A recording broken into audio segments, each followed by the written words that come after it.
Hello, and what's happening, everyone? Welcome to the Knights of Last Call. Digging these lo-fi vibes. We're starting soon. We've started. What is going on, everybody? Sup, nerds, says Mr. Ben. Who we got in here tonight? I'm sure we got some good people. Looks like we got Ben, we've got Brune, we've got Cian, we've got Damien. We've got Frank, Griffin, London, Smooth Text, Stephen Palmer, and Zolgathor, which is a hell of a name. And of course, oh, here comes Mr. One Hot Llama himself. Well, welcome everybody to a Tuesday night live stream. Well, yeah. So normally we do these on Thursdays, but Thursday I am leaving on a trip for beautiful Las Vegas, Nevada, so that I can do some real gaming. Well, gambling anyways. Well, our group's kind of dead. So we figure we move the Thursday GM Q&A to the Tuesday. Although I might rename these from the Gamemaster Q&A, because we really do, talk about a lot of anything in here, and we could talk about anything. It doesn't have to necessarily be a Game Master. Or no longer tip $10. Spin the wheel. Oh wait. Oh, yeah. Sorry, spin the wheel. Did not work out. Thank you, Paul. No longer for the $10 tip. Yeah. Well, tonight's. I'm not even gonna lie. Tonight's tip goal. Tonight's tip pool is just so that I can make a couple extra bets at the craps table or the Pai Gow table. Yeah, I'm a fan of Las Vegas. I think this will be maybe like my 10th or 11th time in Sin City. I like good restaurants. I like shows. I like good music. I like, sometimes I like a $12 cocktail. And I do like a little bit of gambling. I stay away from the slots. I stay away from roulette. I don't really play poker. I like table games. I like Pai Gow poker. I like craps a lot. I'll sometimes play roulette, I guess. But I like blackjack okay. So that has been on my list. We saw Matt Franco the last time we were there, and we also saw another magician Shin Lim. We saw Shin Lim the last time we were in Vegas. So we saw Shin Lim, we saw Matt Franco, and Penn and Teller are at the Rio, which is a little off the strip. I'm staying at the Bellagio this time, and it's nothing that a $5, $8 Uber ride can't get you to. And I love Penn and Teller. I've loved them for a long time, and I'd love to see them. Yeah, Pai Gow's a great drinking game. You push a lot in Pai Gow, so it's a lot of ties. So, a little bit of money can last you a long time. And in Vegas, you can drink basically for free as long as you're playing. So, the Strip. I am not a big fan of Old Vegas. I've stayed there once. I stayed at the Four Queens, and I'll never stay there again. I'll take a 40% return on these $2 in Vegas. That sounds great. That sounds good. Welcome, Andrew. Yeah, Sean. I know it's not that far off the strip, but I like to walk a lot. Like even when I'm staying, like it's one of the reasons I like staying center strip, like the Bellagio or the Flamingo or the Link or any of those hotels that are right there. If I go too far, towards like the Luxor or that side of the strip. I like Caesar's Palace. I start to feel like the other side of the strip just isn't accessible to me. Atomic Hobo tipped $12. Buy yourself a Vegas cocktail. Thank you, Atomic Hobo. Thank you very much. Appreciate it. I will, and I will. I'll make sure I'll send something to the Discord, and I'll say this one was for Atomic Hobo. I prefer to gamble with my player characters' lives. Yes, yeah.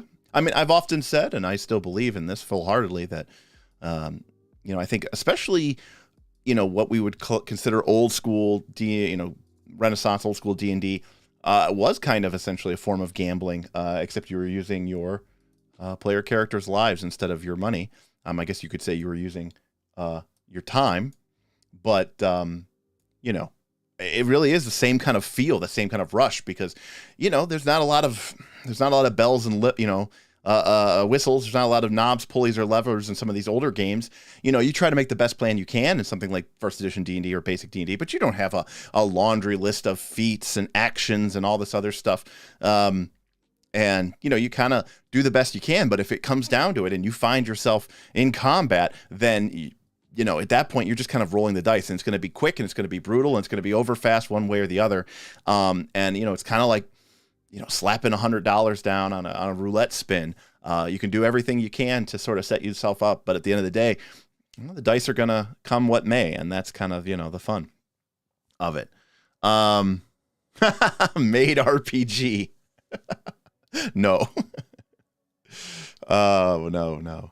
Question: how much of the patrons' money are you taking with me? None, actually. Well, maybe except for what we tipped tonight.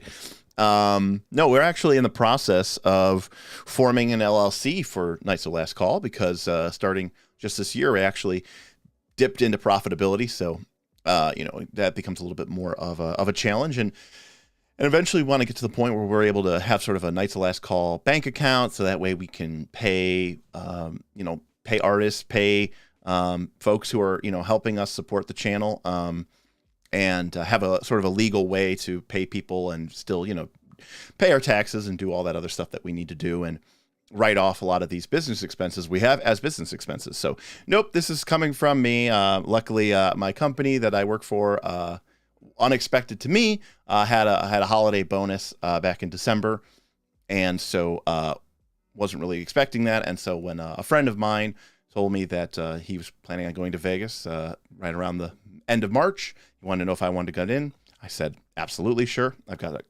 a couple extra $1,000, and we'll have fun. Oh, well, it was a joke. Well, I was answering it like it was a real thing, so don't think I won't answer questions. So yeah, of course, if you have a question, just put big question, capital letters, colon. I have a little thing here which ideally tries to. Jason B tipped $10. Lol, wait, you want to pay people? Flubbed. Yes, Jason, I do want to pay people. Part of the, again, we've said this a million times on this stream. I have no intention, unless we someday move to 5th edition, I have no intention of this ever being a full-time job. I like what I do professionally. Obviously I'm not as passionate about it as I am about role-playing games. And I've been having conversations like these with folks like you for a very long time before I ever had a YouTube channel, before, the Knights and I kind of got together. But yeah, I have no intention of going full-time. So, the objective here is, to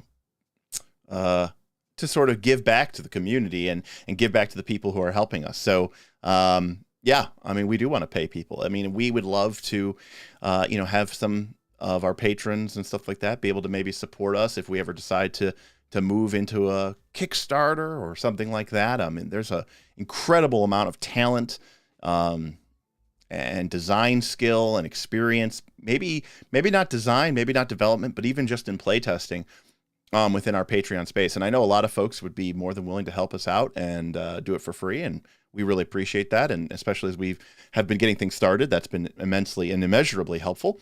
But in the long term, I'd love to be able to at least share the wealth.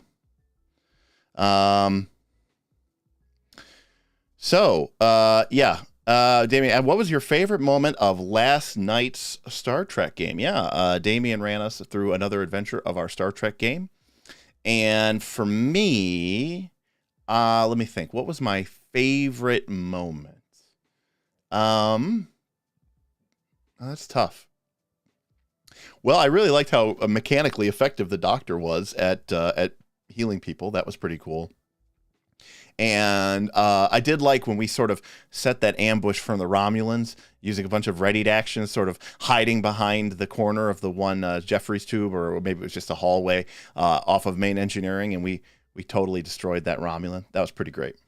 I really did like that. Yeah, I don't think they allow hero points in Vegas. I'll try it though. So that they might let me go for that. So Sean also plans on being in Vegas soon. Oh, well, enjoy. The weather's going to be lovely. Not too hot. This is a really nice time to go, actually. And so I really like going this time of year or in the fall. It's all really fun.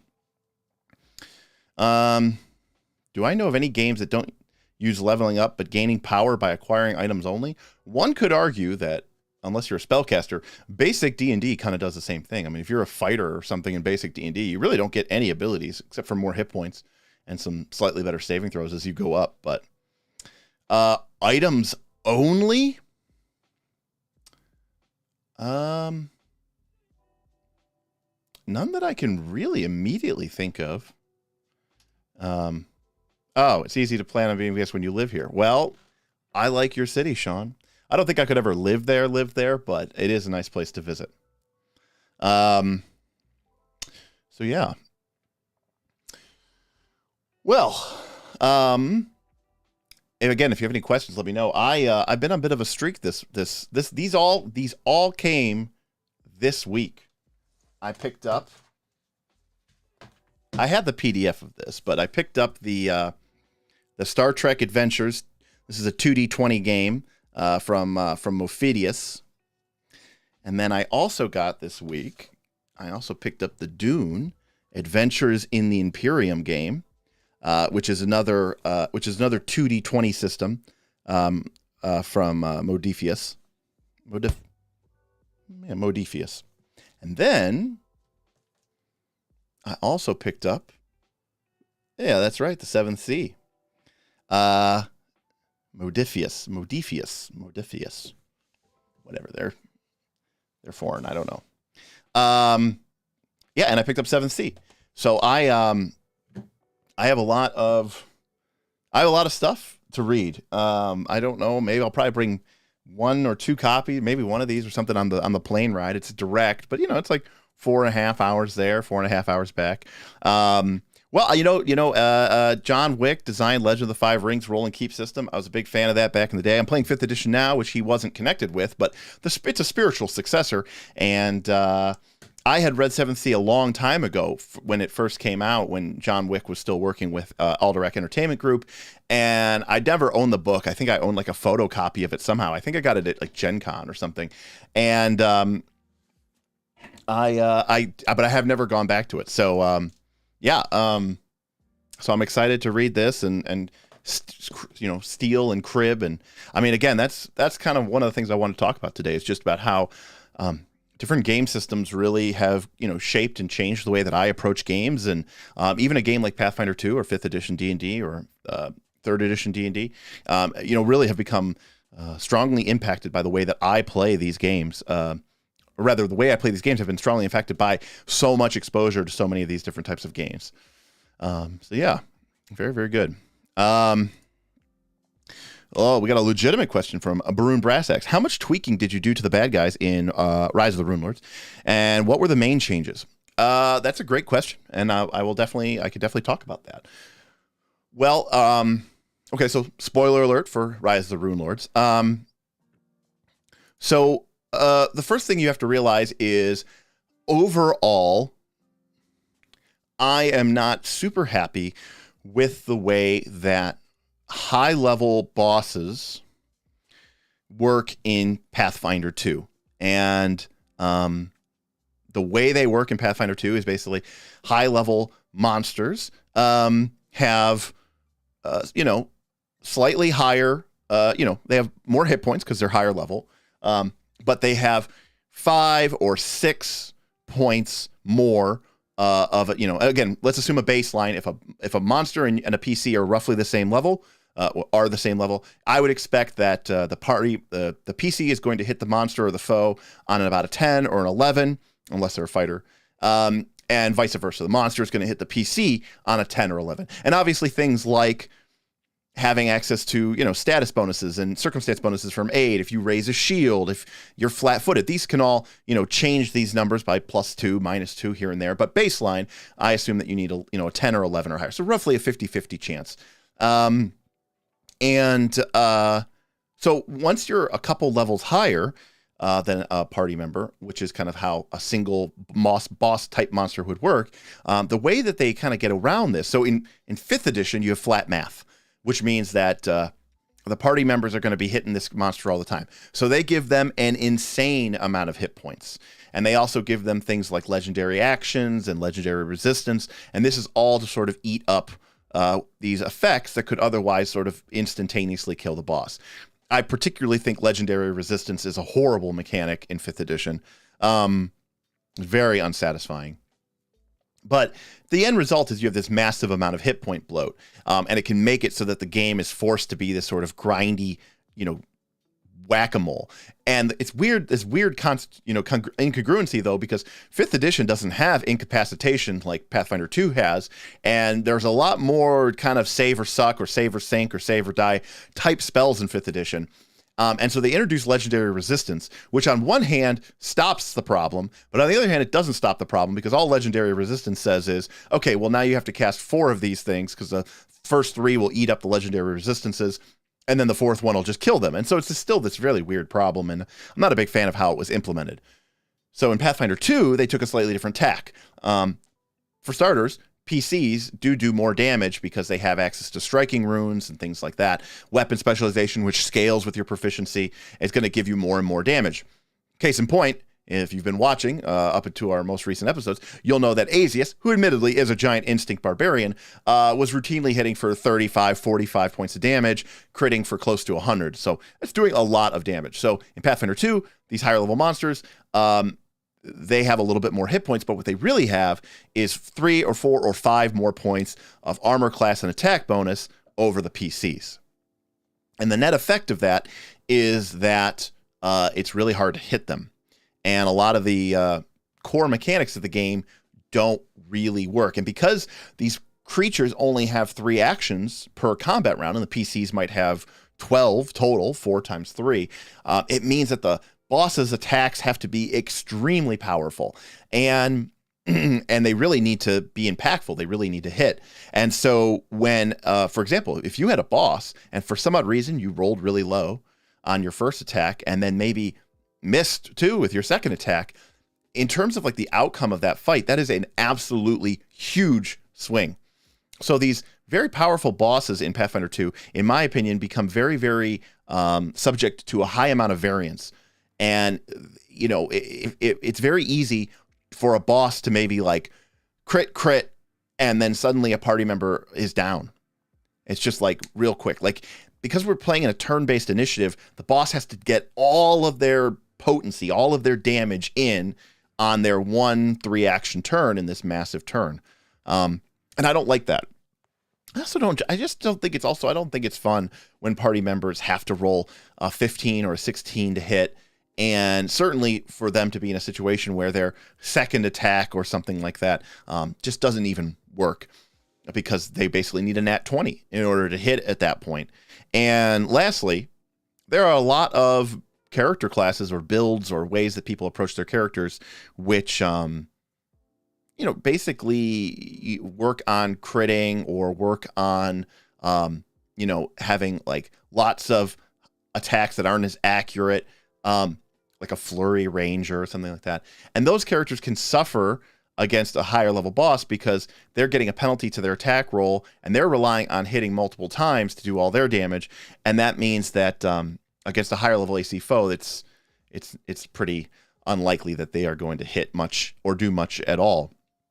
And so what have I done? Well, in Rise of the Rune Lords, Adventure 1, Burnt Offerings, the main villain or villainess is Nualia, and she is a sort of she's a twisted Asamar warrior who in the core rule book was more of like a fighter who had some maybe she had some cleric, multi-class cleric levels. So what I did for her is, and this is something I've done in many games, but I definitely did it here, is I basically made Nualia. The party was, I think, level 3 when they fought her.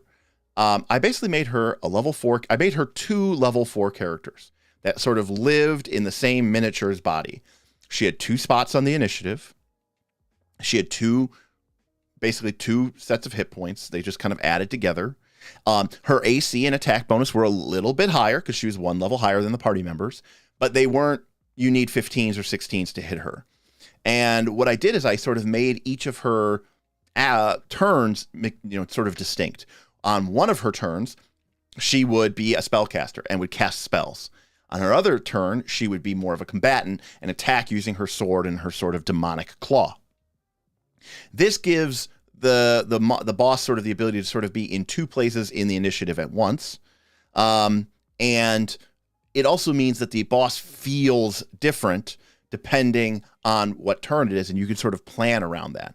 It also means that I can give her a reaction that then comes back on her second action. If you look at the if you look at the Etten in the Pathfinder 2 core book, it's kind of like that, but instead of giving it 2 actions and 2 actions, I give it 3 actions and 3 actions. Now, I didn't ever really codify or write this down, but one of the things that I would probably put in there, though, is that even though Nualia gets 3 actions on one initiative and then 3 actions on a later initiative, I would probably restrict her over the entire combat round to only, say, taking the stride action, maybe 3 times total. So she couldn't stride. So you have this idea of there's only certain actions that you can only take so many times during the combined action. This would be especially true if I ever made a creature that had, let's say, 3 sets of actions throughout the game. And so Nualia worked that way. And then the other thing, which I think is really important, which I think is really cool, is the problem that I have with bosses is because in Pathfinder 2, 5th edition, all these games, a boss is just the same, all right, until it reaches 1 hit point and then it dies. Would map apply across turns? No, I would reset the map at the end of the turn, just like I would if it was a normal attack. So that way, because remember, the boss isn't necessarily 3 levels higher now, it's only 1 level higher. But part of this is also comes down to tactics. Like I said, the one version of Nualia, well, I should say the one turn of Nualia was sort of Nualia the caster. And that Nualia was always going to try to cast a spell. And then the other Nualia was sort of Nualia the warrior and would sort of try to attack. But in my base assumption, no, it would the map would not apply across the entire round. It would end at the end of the turn just like a normal one. And you could do certain things like it can't ready or maybe it can't delay because that's kind of wonky. But so the only thing, well, I can get into that, but the only thing you have to watch out for is, and this is sort of one of the problems with cyclical initiative, and we're already getting a little bit off topic here, and I saw this with the Etten fight is, the idea is it's you got like, okay, a party member goes, and then a party member goes, okay, and then the boss goes, and then another party member goes, and then the boss goes, and then another party member goes. And so you get this cool back and forth, but because party members delay, you might end up with, and it's advantageous for them to delay, you might end up with a situation where, all the party members go, they end up delaying. And so then it's like the boss goes twice in a row. So it's like the boss goes 3 times and then the boss goes 3 times and then the party members go. And then, and then it's like you've sort of removed some of that dynamicism. And I've thought about different ways to sort of solve that problem. And we could talk about those, but I do want to kind of at least finish up the question about, what I did for my bosses. So so the other thing is, getting back to it, in 4th edition D&D, this wasn't just a boss thing, this was a monster thing, but many monsters had they all had a bloodied value, which meant you're at half hit points. But something, and a lot of monsters, happened when they became bloodied. Dragons, for example, if they became bloodied, their breath weapon would recharge, and they could use it immediately. So it's like when you got the dragon to like half hit points, it would roar in pain and disgust and rage, and it would immediately breath weapon. And that gave this cool sense of progression. Some of my favorite monsters changed, and so I did this with Nualia as well. So she had basically, imagine she had the party's level 3. So I have essentially 2 level 4 stats, maybe 100 hit points, 100 hit points. So there's 200 hit points total. When she got down to 100 hit points, so after half of her hit points had been depleted, and up until this point, the party had been fighting her 3 and 3. Then I had basically, she screamed in agony, called on the dark power of Lamashtu, and the sort of the spell casting and the warrior sort of became emerged. She embraced the mother of monsters, embraced the rage which had kindled in her from the rune well of wrath. Her sword clattered to the ground. Both of her arms became these huge bestial claws of black dark energy. The you could think of it as she raged, and mechanically she then became one creature with one set of actions per turn. But I basically made her like level +2, so and with a higher damage amount. So there's this sense of progression. There's this sense of, okay, we figured this pattern out. She casts a spell, and then some stuff happens, and then she attacks, and okay, we got a feel for this. And then you get to halfway, and the fight changes, and what you thought you knew changes, and that can add a lot of dynamics to a fight that is otherwise possible of getting stale. And so, yeah, I mean, that's where I think that's where I had a lot of fun with Nualia, and that is kind of where we went to it. Yes, so it's like I had two diverse opponents, but thematically it was one boss.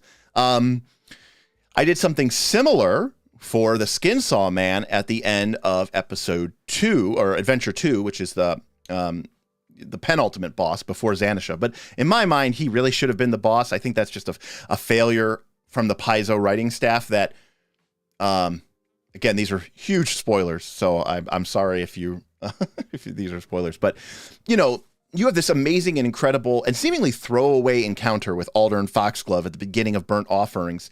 And then, people end up being dead, and he starts writing you these weird notes, and you finally figure out, seemingly at the last minute, if you're, the Knights of Last Call, that it was actually Aldern Foxglove. He's been turned into a ghoul, but he has this sort of schizophrenic personality and has these different personalities. And there's this sort of this very meek and mild version of him. And then there's this sort of bestial rage. And then there's this sort of cool, calm serial killer personality. And again, I used a similar concept of progression here with Aldern, where he got multiple turns. And then once they had done enough damage to him, there was almost like a break in the fight. And they had sort of killed, if you've ever seen what's called Split by M. Night Shyamalan, it's the same way. Like, they had killed one of the personalities, and it allowed briefly the sort of meek and what remained of the personality of Aldern Foxglove to come forward and sort of like, kind of give some plot exposition and kind of create this interesting dynamic tension. And then as the fight moved into the second phase, the Skinsaw Man, that brutal, psychopathic, cool, calm, cold serial killer personality emerged. And he had a whole different set of abilities from the first version of Aldern Foxglove, or the Skinsaw Man, as you want to call it. And that just makes the fight feel like it's just not 5 rounds or 6 rounds of the same pattern over and over again. And it lets you, change things up and ultimately make it very memorable. It's a lot of extra work, and I also definitely would not recommend doing it for just any old fight. I think it works really, really well for sort of these really big, memorable encounters. And it helps, again, in all those instances, too. It allowed me to challenge the party with a single monster without having to make his AC 4 or 5 or 6 points higher than what anybody in the party could possibly hit. So yeah, that's kind of what I had done so far. And had the party made it to borrow Breakbones, he would have been kind of similar as well. Sorry, my dogs.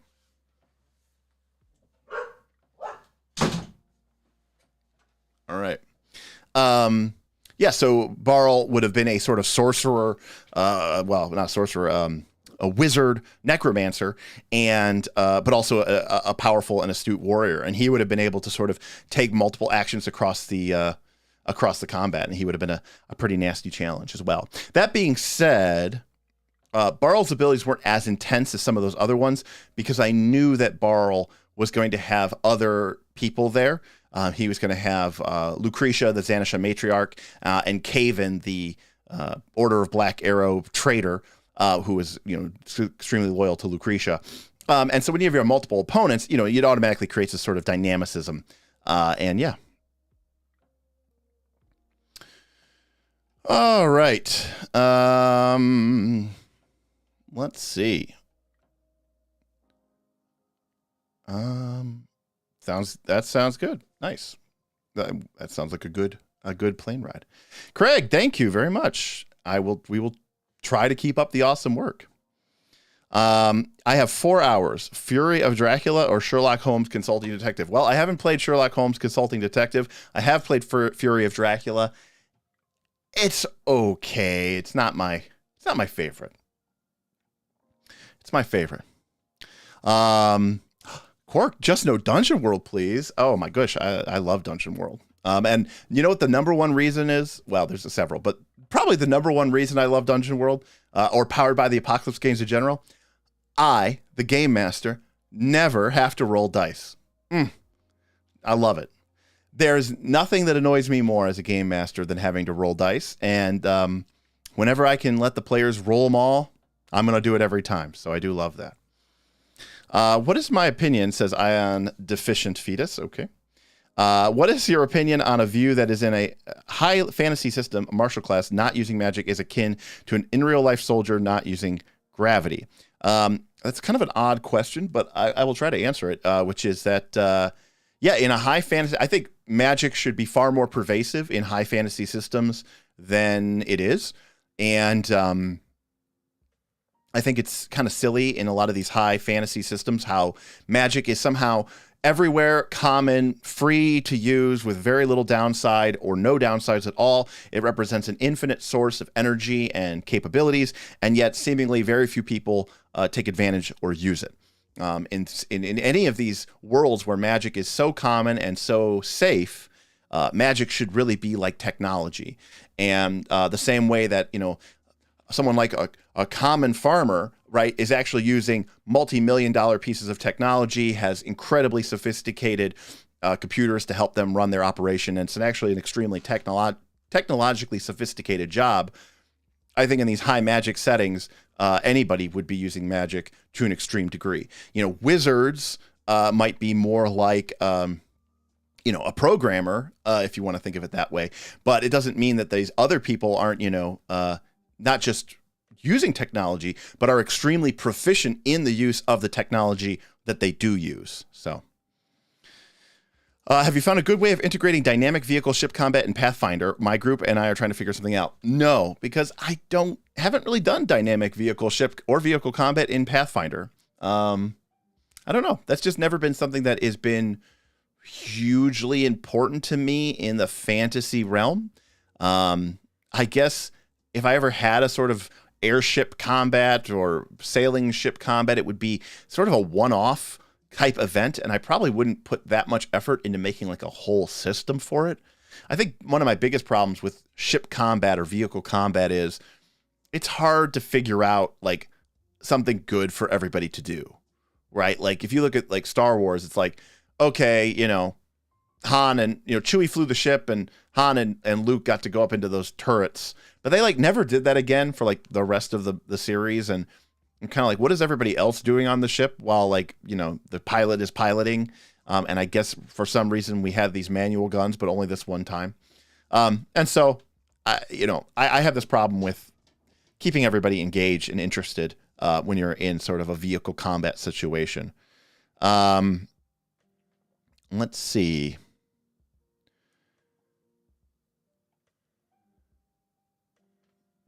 Okay. Doggo has a question. No, Doggo, there was probably just someone walking their dog down the street, and he felt the need to defend the house. Question. I'm starting a campaign in the Shackles. Multi-class, bonus archetype, ancestral paragon, stamina, and hero points like yours, but not affecting monster rolls. What other rules I should use? Well, Matthew, I would tell you I would hold off on implementing my hero point rules.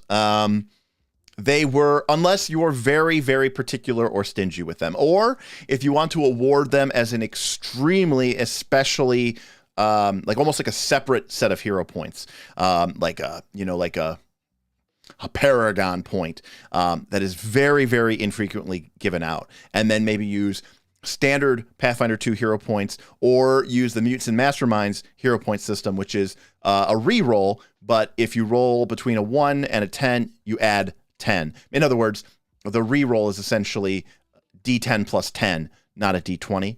That way you can't really roll low, but you're not going to roll high either. I talked about this in the Q&A, but one of the things one of my takeaways from the game was it started off at fine at low levels, but by the time the party started to get higher levels and had access to some pretty powerful abilities, like critical specialization and access to like power attack feats and really powerful spells, my variation of hero points did get a little bit too powerful. But that being said, if you're using multi-class rules, bonus archetype, ancestral paragon, and stamina, you're already using every rule in the book anyway. So I don't know. Other rules that you should use. I like free archetype. I do like bonus archetype. Ancestral paragon's fine. I don't know. I think the ancestry feats are just okay. I don't think they're particularly great. So getting more of them is fine, but I don't really think that changes your game too much.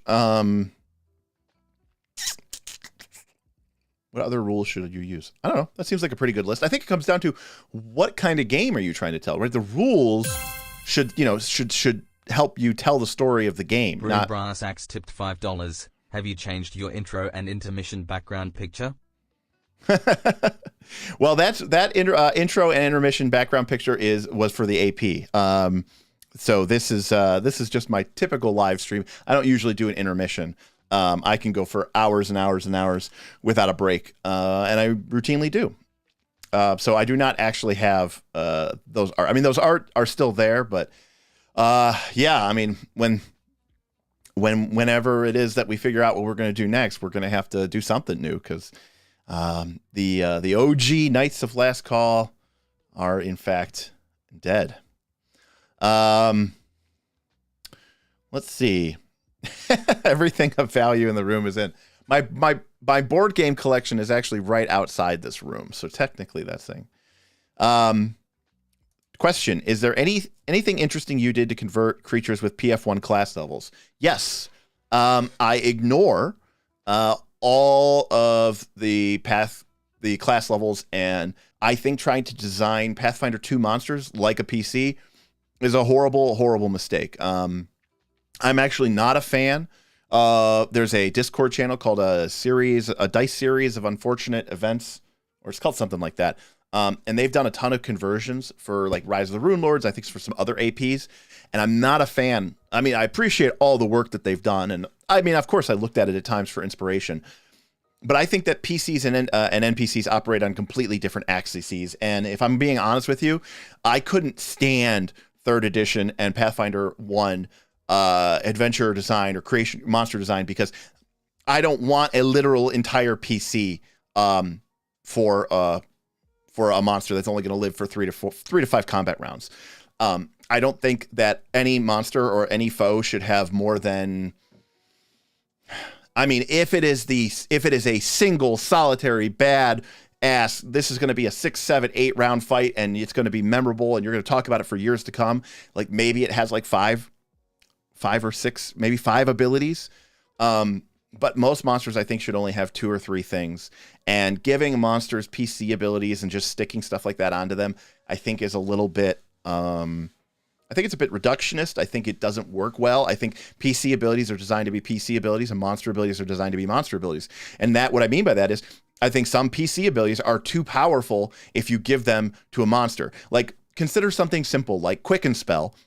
As a feat given to an NPC caster. Well, for a PC, it's a question of, I might be fighting 3 or 4 or 5 fights today. Which fight am I going to use this in? And if you're an NPC caster, you're going to use it in every fight that you're in, which is this one that you're going to die in, but you're going to use it.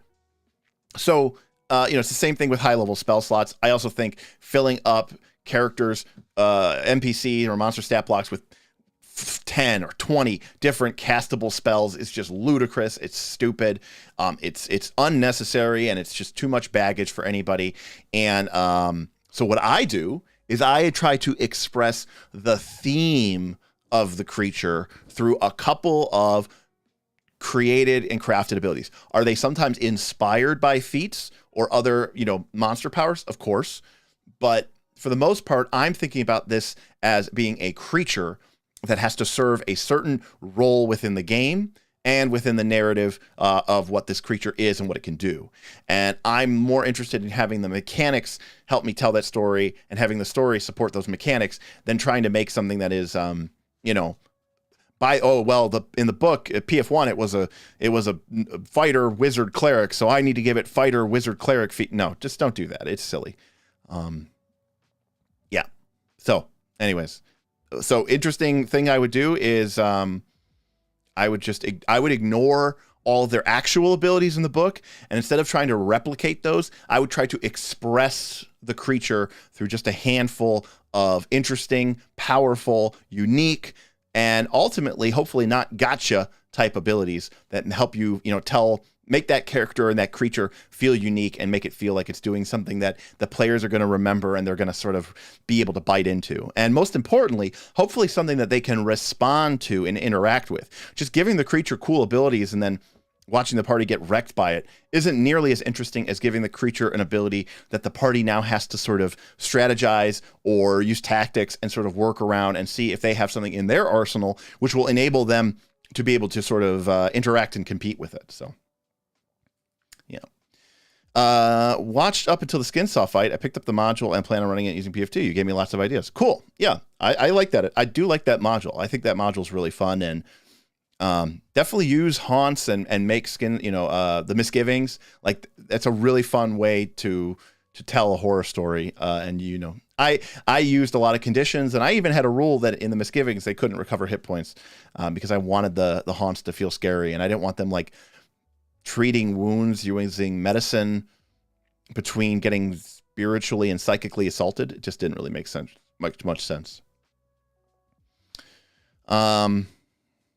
Yeah, I mean, let me be clear about something like Dungeon World. It's never going to be a game that I am going to run for months at a time. In fact, to be honest with you, outside of a very small handful of systems, which include Dungeons and Dragons and Pathfinder, of all sorts of various editions, there are very few games that I could run for a 6-month campaign. A lot of these games I like because they are very good at what they do. Pathfinder and D&D are kind of okay at a wide range of things, so you can use them for a long time. But a lot of these games are like scalpels, and I feel like, to me. And so they use their mechanics to tell a very specific type of story, and I really like using them to do, 3-session or 5-session or maybe 10-session games, that take maybe a 1 or 2 or 3 months, and we get to really explore and grok these, mechanics and these sort of really in-depth decisions. And then, we can take a breather and we can go somewhere else. So something like Dungeon World is never something that I would ever say, yeah, that's my main game and that's all I ever play. I mean, case in point, what I think is the best role-playing game of all time, Monster Hearts, is never a game that I've even ever played for more than a 3-session campaign, basically. And I think it's great. Nolan Inquisitor, I agree with you that Cypher, Numenera, I know it as Numenera, is a great system because the GM really doesn't have to roll many dice at all. Let's see.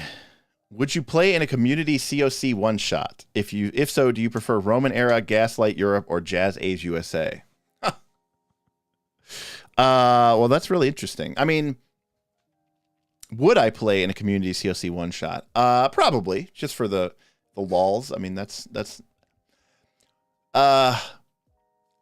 my interest in sort of the macabre horror Cthulhu mythos has always been a little bit shallow. I was always more of an X-Files kind of person, rather than the Cthulhu mythos.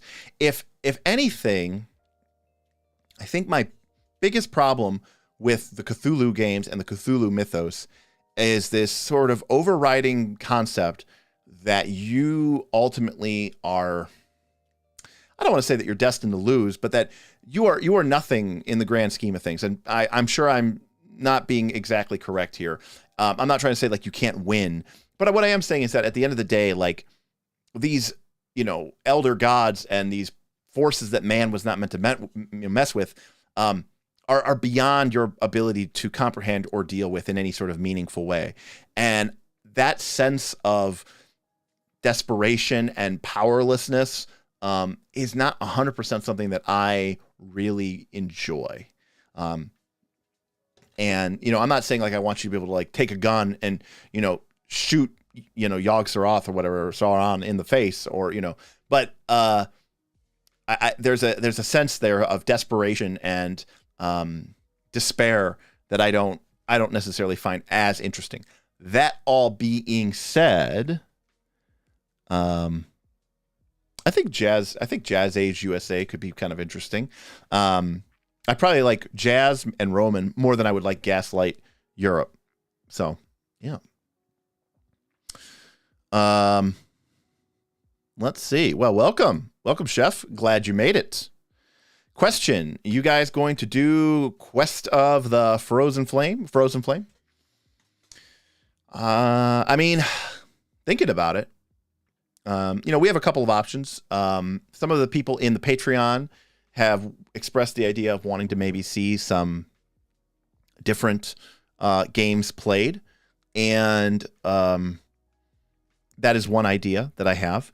But we do a lot of Pathfinder 2 content, and I want to make sure that I continue to explore the system and showcase some of its strengths and maybe try to shore up some of its weaknesses. And so I would either in the near term like to get back to a Pathfinder 2 game, and or do something alongside of it, which is a Pathfinder 2 game.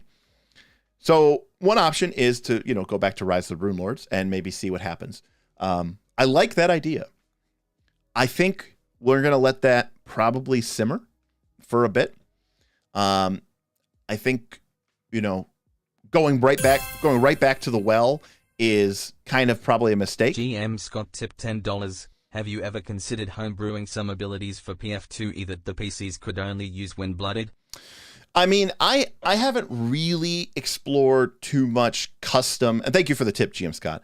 I haven't really explored too much custom Pathfinder 2 content design in terms of like game mechanics, because I really respect the system. And even after running it now for, going on 3 years, I still feel like there's things I learn about the system, and I am very appreciative of how balanced it can be.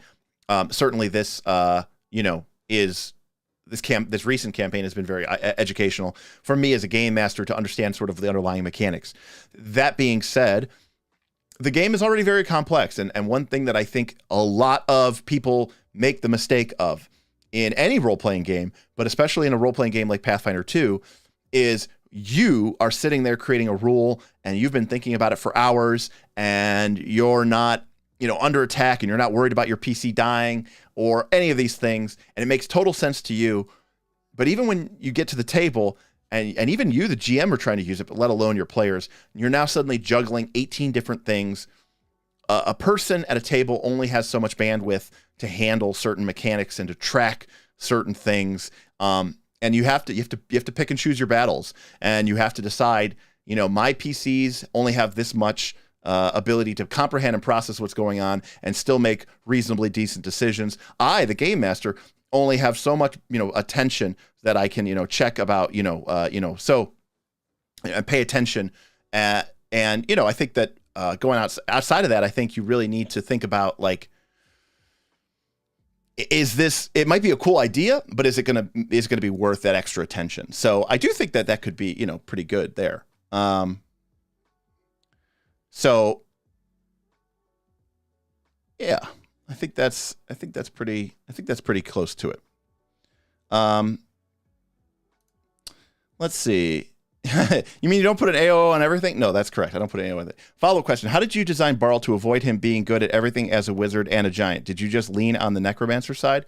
Yeah, I just leaned on the necromancer side. I mean, I gave him spell abilities and combat abilities that were going to allow him to be reasonably good at both, without him being so overpowered, because there is an action economy issue here. Like, he could have all the best spells in the world, but if he's casting his really powerful spells, then he's not using his really powerful Earthbreaker hammer, and vice versa. So it is kind of self balancing in a certain extent. My players are leery of the stamina rules. I feel they are more realistic and will provide them along their adventure day. What are your thoughts on stamina? I actually do like the stamina rules. I think they actually limit you in order what you can recover per day, because you can't just keep treating wounds. The main reason I like the stamina rules is because I just didn't like the idea of players spending hours or even 30, 40 minutes after a fight recovering all of these hit points. But it does create this sort of weird pressure, because now if the party does run out of stamina or resolve points, they cannot get those back. And it can create a bottleneck in your adventure that you might not otherwise. I got around this by awarding resolve points throughout the adventuring day, but that is a variant rule on top of a variant rule. But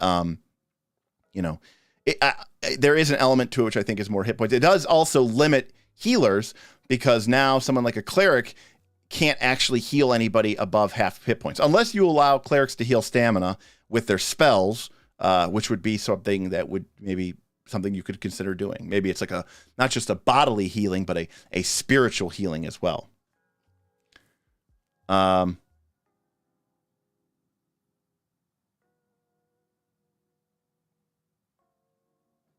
Oh, I'm so sorry. I'm sorry, Zolgarthor. I'm sorry. I really do apologize for that. I mean, listen, that is sometimes the way that the cookie crumbles. I do apologize for this, but I do recommend that you watch it. It's both epic and sad and tragic all at the same time. But no, I do sincerely apologize for that. I kind of just assumed everybody here kind of knew this. It was kind of a big deal on the channel. So I do apologize for that. But will you and the group start another campaign? I mean, we are definitely going to figure out something that we want to do for sure. I mean, not gonna lie. Well, it was a difficult question, but our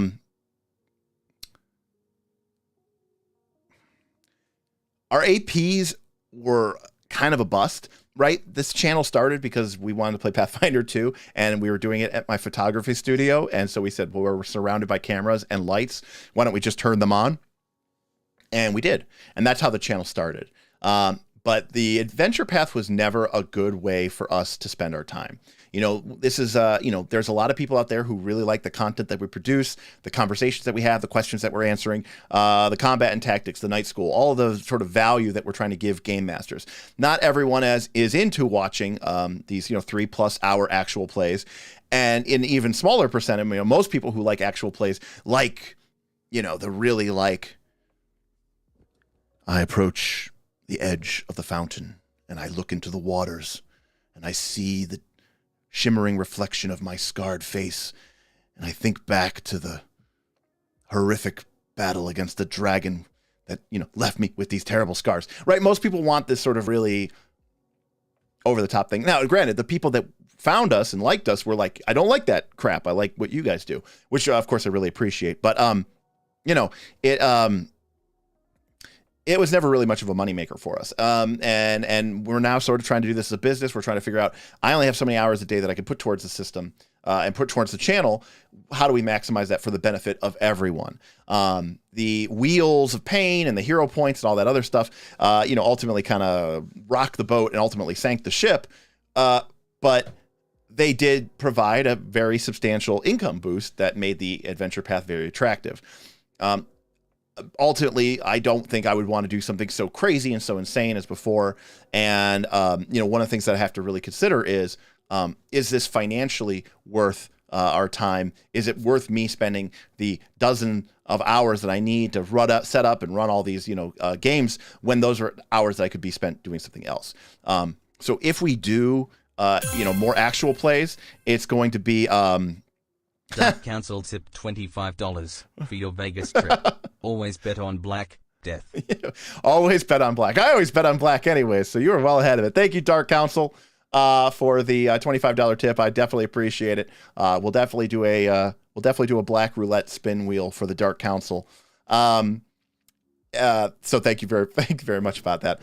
So ultimately realize that no matter what we do on this channel in terms of playing something, we are doing that for funsies, because it realistically, unless we have something like some crazy thing that everybody can chip in on and make things get crazy and out of control, it's not going to really make us a lot of money. So, and we know from our viewership and we know from our hours and all the YouTube analytics, it's just not the most popular thing on our channel. It really isn't. And so, I appreciate that people want to see more. I appreciate that people want to see, the knights, come back and do some other things. But there are other considerations to make as well, and we just have to figure out what the right move is for that as well.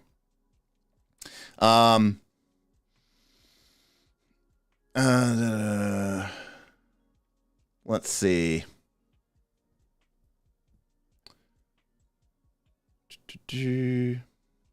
All right, we're debating what Call of Cthulhu is about, and again, Ben, I apologize if I got that wrong, but that is my takeaway from Call of Cthulhu.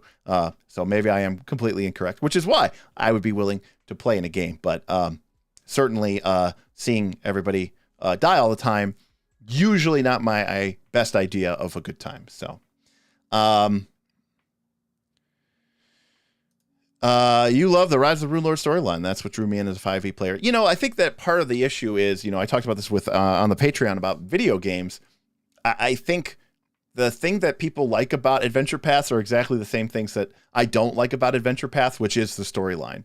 I love sitting down to a game session and having no idea what is going to happen. I have no notes. I have no prep. I have nothing. I never feel more alive than when that happens. And I promise you, I guarantee you that the stories and the reactions that I make up and deal with are not as good, on paper, as something that has been carefully constructed and thought out and wrote about and foreshadowed and written in paragraphs and paragraphs and paragraphs of text. That is true. If you looked at it objectively, right? If you looked at it, from afar, and you were judging it objectively, it would not be as good. But subjectively, the fact that it is happening extemporaneously in front of you, you know what I akin it to? I akin it to the difference between going and seeing a musician or a band perform live versus the band's carefully mastered, carefully performed, do it 1,000 times till they get it right, balancing all the levels, studio album, right? Like, I grew up, I loved Dave Matthews Band, and still love them. And I love their studio albums. They're great, but nothing beats that sort of live experience. And they're playing their music, and they're good, but they come up with new ideas. They play around on stage. They make mistakes. I've seen Dave forget lyrics sometimes when you have 8,000 songs while performing live. And that's all part of the fun and the magic. Is that their best technical work? No, but it wasn't just the performance. It was like my performance, right? It was here, it was now, it was unique, and no one else is going to see or experience that except for the people that were here with me. And that's kind of the feel that I love have happen at my game table, is that unique sense of exploring and discovering a world that is sort of right at the edge of creation and, emerging from, not from one of us, but from all of us. And we are all just, we're playing like 5D chess tennis, and we're all just playing and bouncing these ideas off of us. And we get to a point where no one can point and say, this was my thing. It's kind of all of our thing. And I love that. Very, very much. Ben says that Dave Matthews Band has arguably one of the best drummers of the 20th century. I'm not even a drummer, and I have just watched Carter Beauford drum, like on YouTube. There's like videos of him just drumming. He's just such an incredible drummer, and his kit is massive. Ben, question: if you could replace the paper rock scissors combat for mouse guard, arguably the weakest part of the game, not arguably the weakest part of the game, it is the weakest part of the game. It is horrifically the worst part of the game. What would you replace it with? I don't know. I've been thinking about this for 10 years.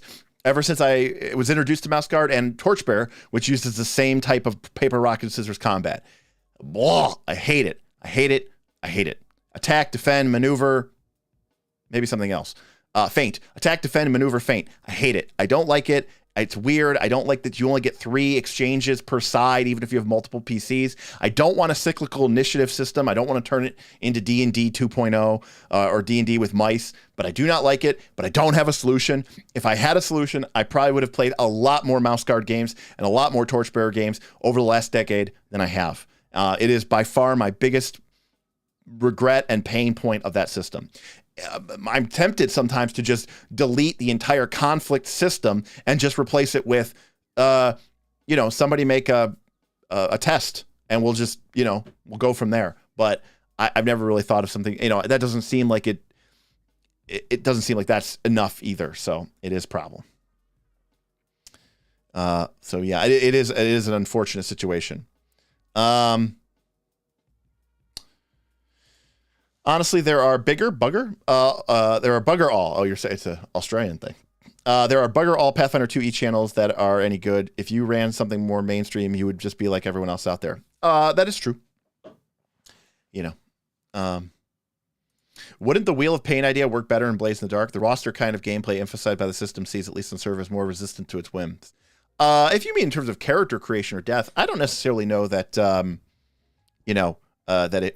it would work better in Blades in the Dark. I don't think you need anything like that in Blades in the Dark, because Blades in the Dark is already so open to interpretation, and the rules themselves encourage and even demand that the GM respond, and not because of some arbitrary Wheel of Pain, but because some character rolled a 1, 2, 3 on one of their checks, and the game rules demand that you create some sort of narrative complication, perhaps a minor complication if the situation was controlled, or a major complication if the system or if the situation was desperate.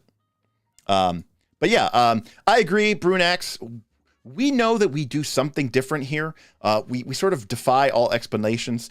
Our views, actually, this is sort of a channel news, but today was the first day ever, or should I say Monday. So yesterday, Monday, was the first day ever that this channel lost net subs. So we gained a couple, but we lost like 5 or 6 or 7. So our net subs for the day was -1. So Knights of Last Call, Monday, March 14th, the sub on YouTube shrank. Now, at the same time, and if you look over the last 2 to 3 months, we have been the growth has sort of plateaued, and now it has technically gone negative. At the same time, over the last 3 months, our views in YouTube are up. And our Patreon has doubled and doubled again. So what does that mean? Well, it means that we are very unappealing to the vast majority of the YouTube role-playing game Pathfinder 2 audience.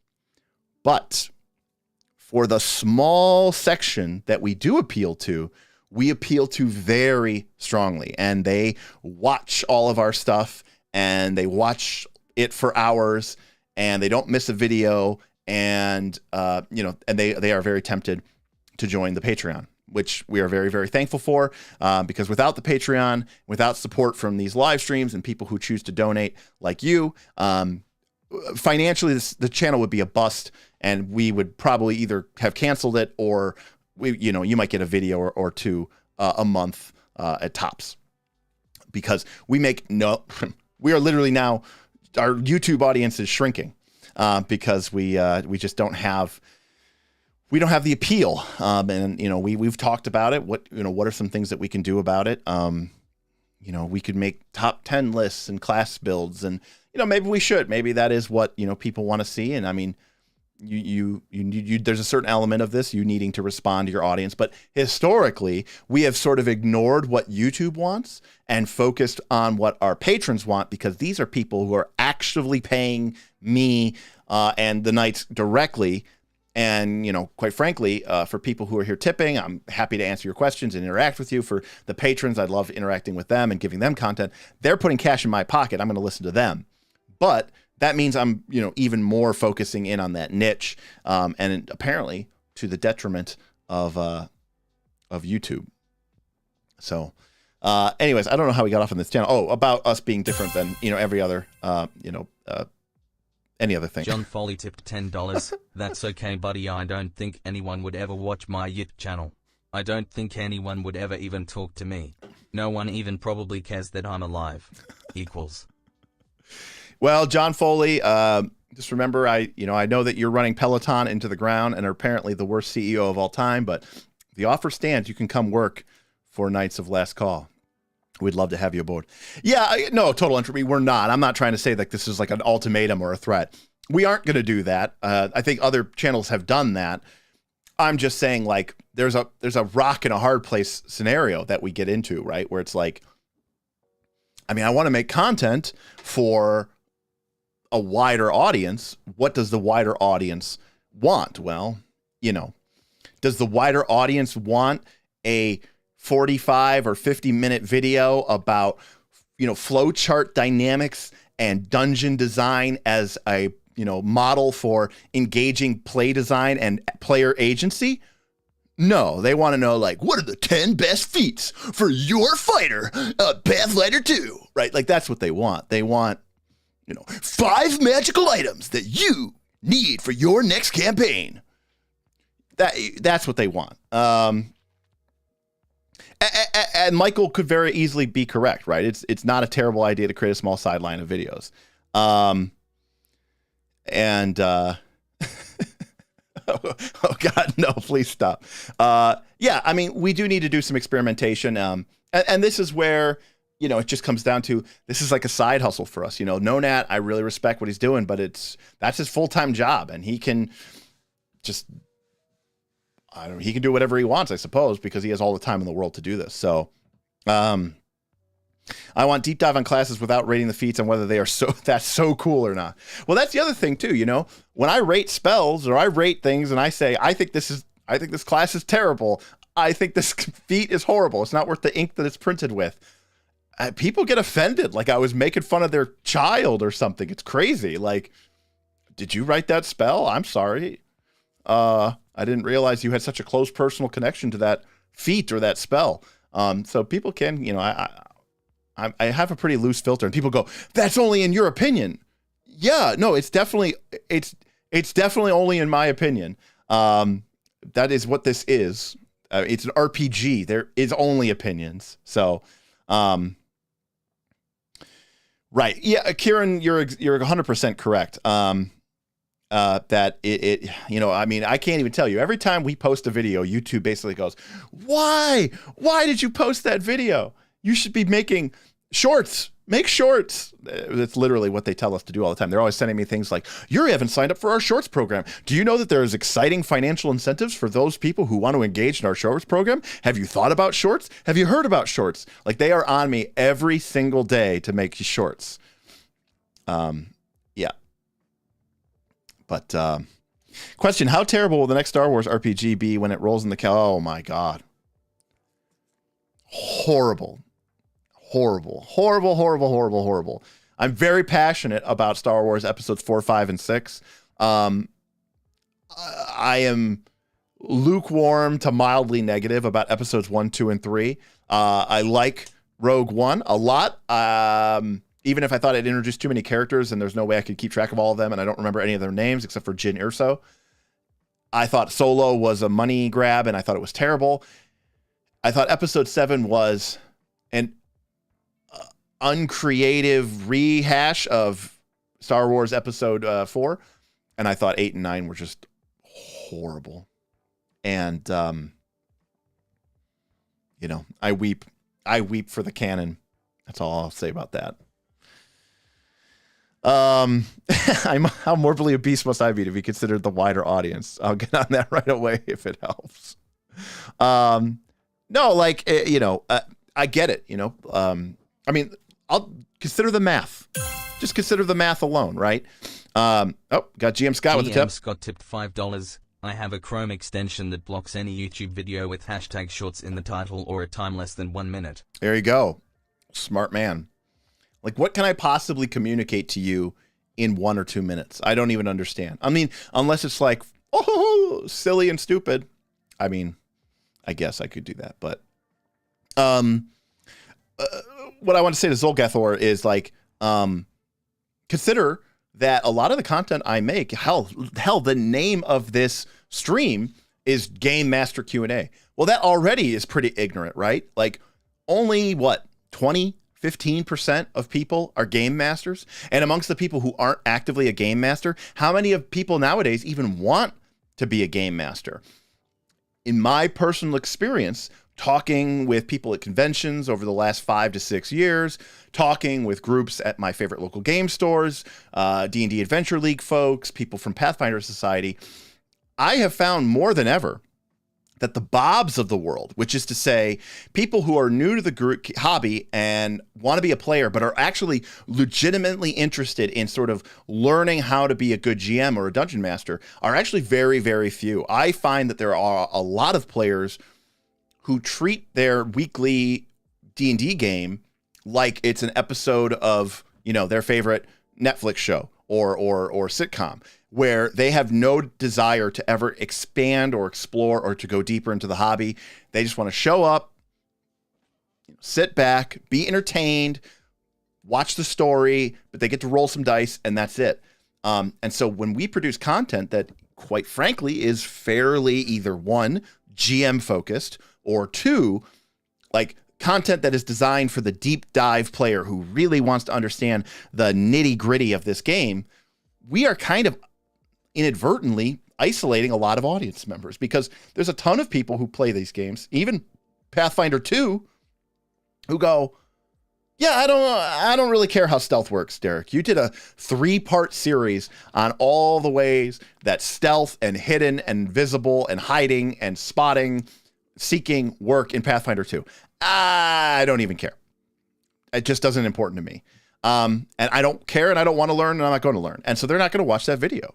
And if I do a series about how to become a better dungeon master or game master and talk about things, not like take your favorite story and then create it and then make your players go through it. Instead, I talk about like creating a dynamic environment that allows your players a lot of agency, and it's going to lead to naturally emergent storytelling. There's a lot of people who go, maybe that's cool. If I was ever interested in being a game master, I would definitely check that out. But I have no desire to be a game master, and so I'm not going to watch that video. And so, yeah, we sort of accidentally on purpose, immediately sort of kick out, 80, maybe 70, 80% of our audience. And that's a small audience because a lot of people think that we're just a Pathfinder 2 channel. So, yeah. Let's see here. Top 5 martial classes. Sword and freehand fighter, number 5. Sword and board fighter, two-handed fighter. I actually think the sword and freehand fighter is better than the sword and board fighter and the two-hand fighter because of the various combat grab and stunning smash feats. But, I'll take you for that. 2, flick mace fighter, 1, fake champion, which is just another flick mace fighter with the champion dedication to get access to the champion retributive strike. I'll agree.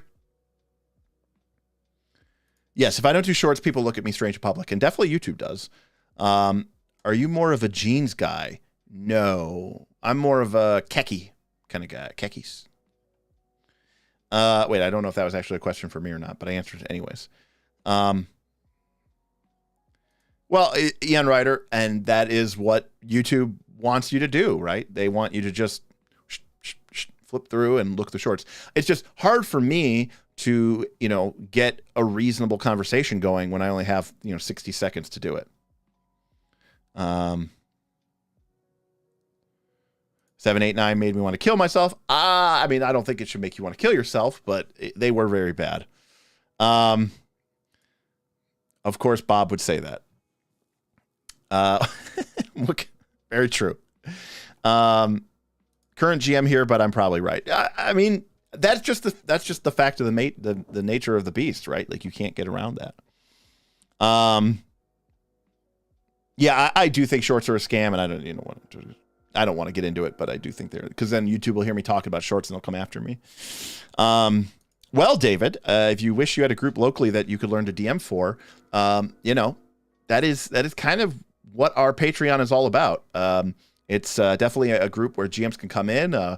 We have a very robust Foundry server, Forge server with multiple Foundry licenses. So we run 8 to 9 to 10 community games, are up and available at any time. GMs are free to run them. We've had several people GM for their first time recently, running things like the Pathfinder 2 Menace Under Otari adventure, the Beginning Box adventure. And plus, you get a lot of people who are willing to give you a lot of good feedback, a lot of good advice, and so could be very useful. So there we go. The stealth series was fantastic. Well, I'm glad you appreciated it. We made it just for you.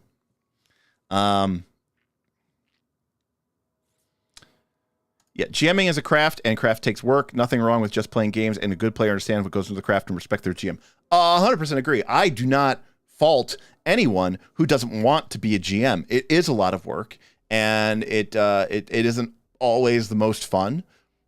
And you do have to like a certain a type of work and creative exercises to enjoy being a GM. So I'm 100% okay with that. I'm just saying that in my experience, there was always sort of a natural, there was always at least a natural percentage of players who were interested in taking that next step. And from my admittedly biased small sample of talking to people over the last 5 or 6 years, I haven't seen that as much. Not as many people want to sit down and say, oh, like when I tell people, oh, I've been a Dungeon Master for 20, 25 years. Back in the day, I used to get a lot of like, oh, I'd love to know more about that. And then nowadays I get a lot of like, cool, you want to run me in a game? Like I get that more often than I get anything else. Do I think people like Matt Mercer and Matt Colville make people more timid to be a GM than inspiring? Yes. I've said this for a long time. I think Matt Mercer is an incredible GM and DM. I think he does a great job with the rules. I think he does a great job with building worlds. I think he, obviously has created a multi-million-dollar RPG empire, which is to be commended. And of course, obviously, he's an incredible voice actor. So he does, he does do it all. And he has incredible hair. But he has set such a lofty standard. And I think that people look at him and think that is what GMing is. And worse, I think a lot of players learn about Dungeons and Dragons. How did I learn about Dungeons and Dragons? Playing in my, cousin's basement with a bunch of, completely nerdy, horrible, DMs. So like the bar was really low. So you have some players who learn about Critical Role and they watch Critical Role and they go, wow, this looks amazing. I want to do this. So they find out from a friend of a friend, or they go online, or they, look at their favorite local gaming store and try to get into a game. And then they end up with this Dungeon Master or Game Master who is not Matt Mercer, and they can't help but be disappointed. And it's sort of this back and forth chicken and the egg scenario, because now GMs feel a certain degree of, oh, I think my players hate me because I don't do crazy cool voices and I don't have a interesting personality and unique voice for every single NPC in my campaign. And it's like, I do think it is problematic. Have you ever suffered GM burnout? Yes. If so, how do you fight it and alleviate it?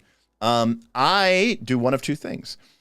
I either step back from GMing and let someone else DM for a while. That always seems to restore the creative juices. Or I shift and I move into a new system. The process of thinking about entirely different genre, an entirely different set of mechanical challenges always really does a good job for me of making me get re-inspired and making me remember what I liked in GM. Also, typically when I do switch systems after GM burnout, I like to switch to a system that is very different from the system that I just was playing in. So if I got burned out on Pathfinder 2, I would want to move to a system that was very mechanically light and didn't have a lot of minis, or didn't have a lot of, tactical widgets and hero points and all that. I'd want to move to something a little bit more narrative, a little bit more free flowing. At the same time, if I got burned out after, say, a Blaze in the Dark campaign, where like every session was like, I have to be at the top of my creative game, I might move to something a little bit more straightforward and by the book, and maybe a little bit more crunchy and a little bit more, tactical. With minis and stuff, maybe a 5th edition game or a Pathfinder 2 game. So that's kind of how I go back and forth. Let's see what we got here. You're going to catch, somehow that doesn't surprise me. I love Pawn no longer, but you are a true fanboy. So I will say that. You are a true fanboy. Hey, if you love them and I only experienced disgust, then in a way I envy you because you got to enjoy more Star Wars than me, and that's cool. I only know disappointment.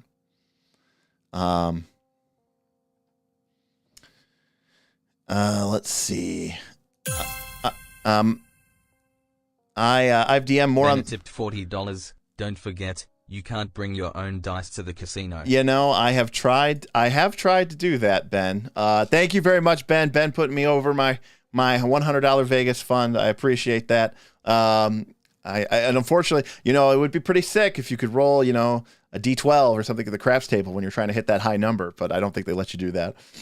I did actually, there were a couple of times where I had some really, really nice runs on a crap table. And if you tip the table well enough, they usually will let you, because they have to swap out those dice every, hour, 2 hours or so. And they have a little stamp that puts little circles into the plastic so that they know that it's I think they call it biting the die. And that way they know that the die has been used and is no longer legal for play. Sometimes you have a good run, you tip them money, and they'll just, because they have to switch them out anyways, but they'll give them to you, and then they'll bite them so that, you know, you can't reuse them again for security purposes or whatever, but then you get to take those dice home. And I actually have a couple of those big red, Vegas style D6s in my dice collection, if you've ever seen them on in person or on the camera, and those came from me. Maybe I didn't bring my own dice to the craps table, but I did bring some of those dice home with me. You can also buy them from some of the souvenir shops, but I think it's cooler to get them yourself, which is pretty cool. Joey, I see what you typed. I just want to get here back up. But again, thank you, Ben. That is very, very, very nice of you. Thank you very much. Let's see. Colville looking like a Wolverine these days. He does look like Wolverine. I like Matt Colville. I don't like everything that he says, because he's like a video game screenwriter, and I think he sometimes pushes a little bit too far on that. But most of what he says I like is pretty good. Matt Mercer gives me anxiety because my party are all Critical Role fans. That's a fair problem assessment to have. I knew about D&D before I heard of Critical Role, but when I did discover Critical Role, I watched the first episode and looked at Matt's DMing and thought, I bet I can do that. Well, that's pretty cool. I mean, again, there is definitely there's an art and a science to GMing and DMing, and not everybody has it. So, it does take skill and does take practice. It's not something you can just do overnight. And, it's crazy to me. I don't think, what I do is anything special, but I get people who DM me and they're like, "You're so amazing. I can't believe it." And I'm like, whoa there. You need to settle down. I'm not a heart surgeon. I'm not curing cancer. So back up. And I actually agree with this from Mr. Damian Williams. The best advice I ever got for being a GM is try multiple systems. Every game has things it can teach you and ideas you can use. And this is 100% correct. And when I think about some of the best people on the Discord, who I really think about and value what they have to say about games, someone like Ben, who I think 2 weeks ago played 6 different RPG systems in a 1 week period. Now, that is beyond what anybody should ever possibly hope to do. But ask yourself, have I played 6 different role-playing game systems? And if the answer is no, maybe try to find a way, figure out a way to play more role-playing game systems, because I promise you, at worst, you are going to discover things that you like or dislike that may make you change the way you play your base game, and it's going to allow you to adapt your natural style. But at best, you might find a brand new game that you really, really, really like, and it could become your new favorite thing. So, I do think it challenges you to change up your assumptions and force, like, for example, me, all these games, and then this week, right, I showed you at the beginning of the session, right, or the beginning of the stream, I bought some new RPGs because I want to learn. I want to see what other people are doing and think how other people are thinking and sort of amalgamate it into making it to my own. So, yeah, pretty good here. Let's see. Joey, aka Rubicon from the Patreon. By the way, this is a quick thing. I just want to say thank you to everybody in the Patreon. Obviously, the last week has been pretty crazy. If you're not a member of our Patreon, then you're not aware of this, but we are launching a gigantic, big Pathfinder 2 mega game where we're going to have multiple GMs running a persistent communal world with players interacting 24/7 with GMs running games throughout the week. And we just started kicking that off this week, and we had a ton of signups for it. We're really excited about that, and we think it's going to be a lot of fun. And we really just want to leverage this community to do things with role-playing games that we've never been able to do before in our small personal home games. So I really want to thank everybody for their patience for that. And also, too, last week we had a TPK, and there's a lot of questions about the future of the AP, the future of the channel. What systems are we going to play? I like the party, they're dead. I hated the party, I'm glad they're dead. And so, for 99% of it, everyone has really demonstrated a lot of patience and understanding. There's been a couple of people who were upset, and I think that's pretty reasonable. But on the whole, on the basis, I was really worried that it could be very, very damaging to our channel. But for the most part, in fact, dare I say, overwhelmingly, the response has been pretty positive. A lot of people interested in seeing and what's coming up next. So. All right. So Joey asks, this came up in Ben's review in my one shot. How would you communicate that you plan for the environment to be used in a combat? For example, I had a number of the PCs wanted to drop a wall on the bad guy. There was a bit of a discussion about int whiz check in combat or after. I dropped the hints during exploration, but it seemed to not be enough. Well, that's an interesting question. I think doing the sort of passive aggressive, like unprompted, make an int check. Oh, you think that the wall, can be used to drop on the bad guys. I think that's a little heavy-handed, personally. But it is also the case that players may not necessarily understand what is, at stake. I think you have to, apply and drop some hips. And ultimately, if the party members don't choose to use it, maybe the bad guys do. Maybe you teach the players through the bad guys interacting in a meaningful way. I think that is a skill that the players have to learn. And I definitely think it should be something that is a powerful effect, because otherwise they're going to go and do it. And if it's like involves a bunch of checks and then they do damage, but it's less damage than they would ordinarily do, they're going to go, I'm not even going to bother with any of that next time. I'll just attack using my gnomish flick mace. So you do have to make those things pretty incentivizing. If you want to really specifically call it out, I wouldn't even ask for a check. If you want to be very deliberate with it and heavy-handed with it, don't skirt around the issue. Just say, hey, so there's this fight, there's a lot of things, but you notice that the braziers are glowing hot and could be knocked over, possibly spilling a bed of hot coals. It also looks like the pillars are broken and collapsed, and a good shove could potentially cause a cave-in that section of the room. Let them know, give them information. Don't hide information from your players. I've said this a million bajillion times. I'm a big believer in sometimes you just got to let them know what's going on. Colville's world building is what really blows me away. Well, he is a video game world story designer, so that should probably come with the territory of literally being professionally paid for like 20 years to do this. So Dungeon World is on my list now. Thank you all for the suggestions. Any ideas for other systems a relatively new TTRPG person could try? I really think you should take a look at Fate, F-A-T-E, Fate.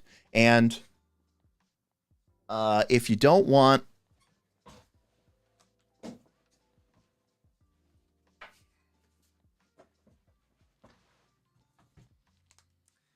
All right, sorry about that.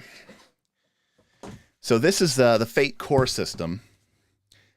It's kind of a thick book, but it's actually a fairly simplistic system. But if you really want to get the simplistic basics of Fate, I would take a look at this. This is, come on, focus. Oh, nothing's focusing. There we go. This is the Fate Accelerated Edition. It's only a couple bucks. You can buy it, I think, for a couple bucks on DriveThruRPG. It's a small pamphlet. This basically distills an entire role-playing game that can do anything into just 40 pages. And that's with a bunch of example characters and stuff.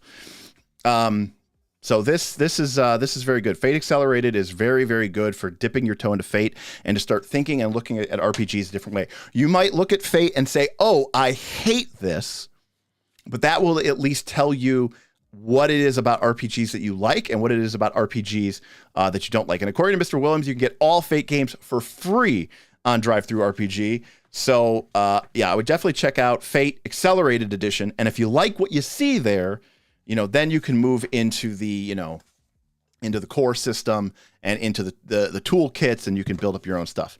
So I have played this version of Fate probably more than the baseline of Fate.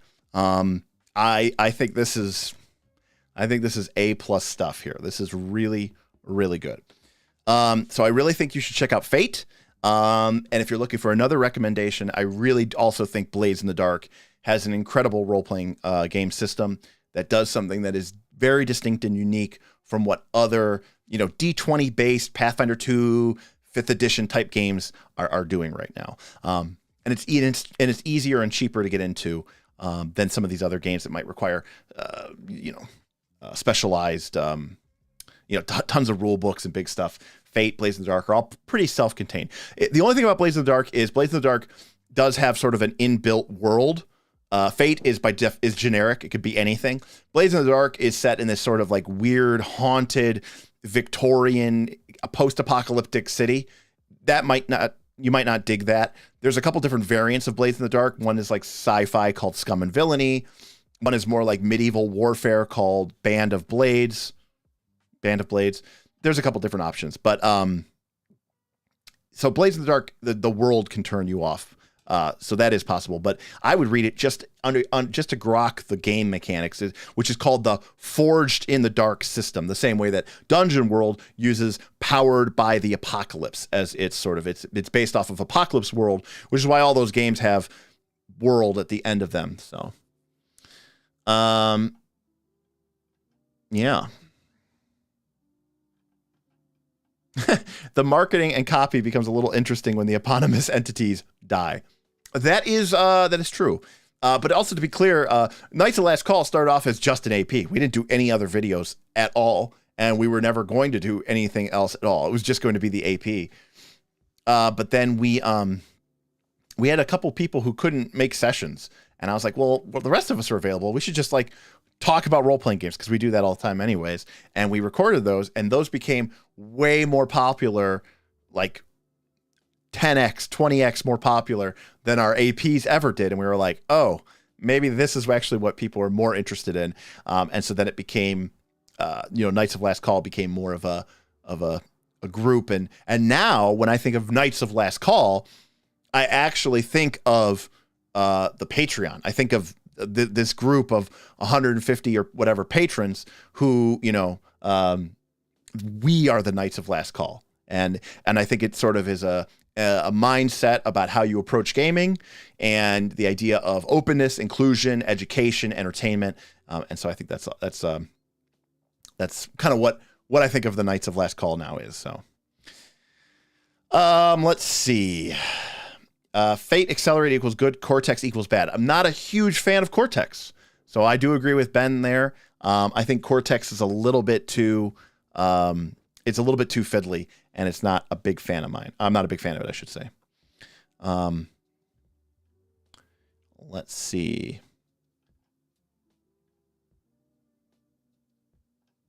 Right. I mean, Fate isn't for everybody.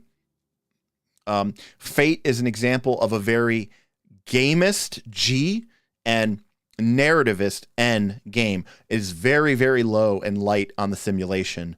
The way it expresses its gaming reality is not necessarily rooted in a real world physics engine. And that's not always popular with everybody.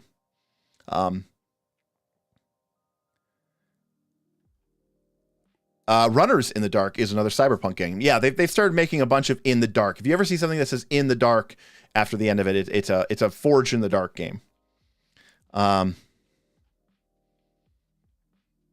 Let's see. You should make a t-shirt with knights just with halos over their heads. Yes. TPK RIP.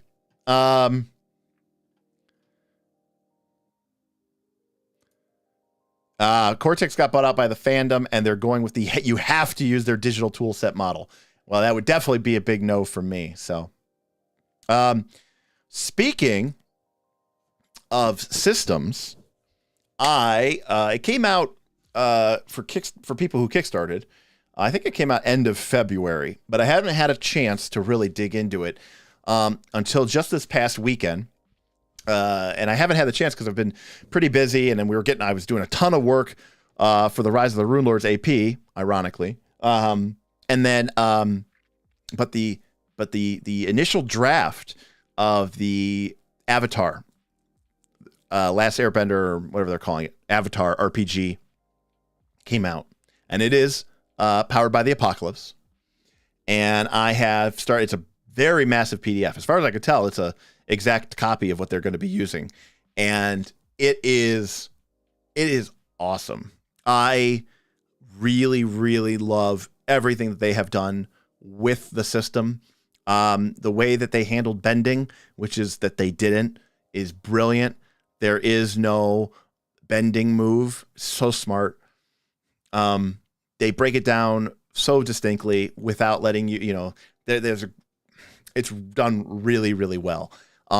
And there's even, because I've been so interested in Legend of the Five Rings, they even have a really awesome sort of, in Legend of the Five Rings, it would be called your ninjo and your giri, which is like, what is your personal desire and what is your, duty to your clan and to your daimyo.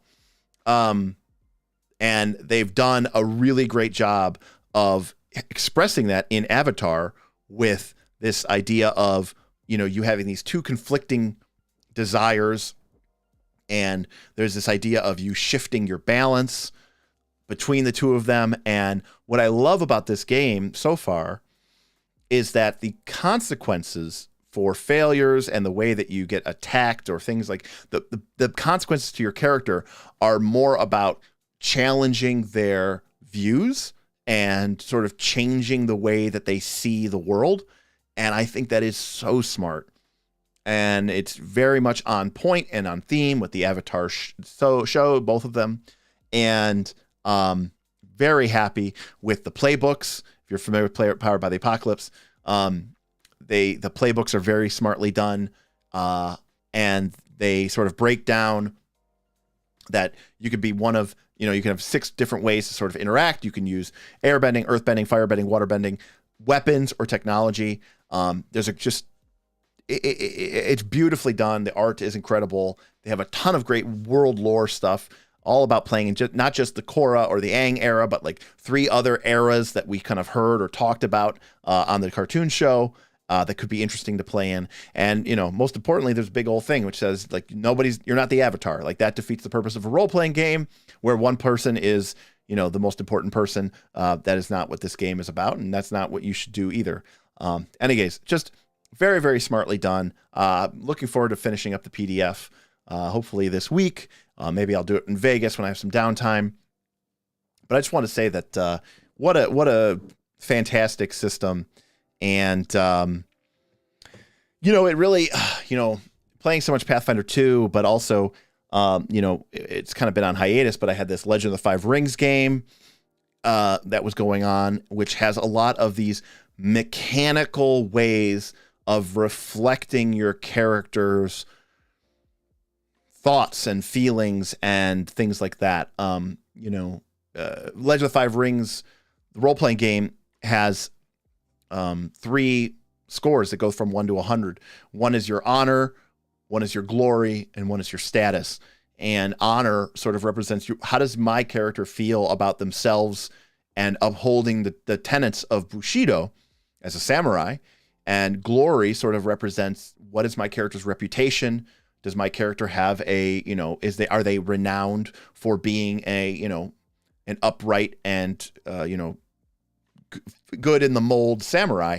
And these numbers change all the time, and they have real mechanical consequences. And they could even potentially, in a game like Legend of the Five Rings, get you killed if you, insult the wrong person or you fail the wrong mission. And just having these ways that you can mechanically roleplay is just so satisfying to me right now. I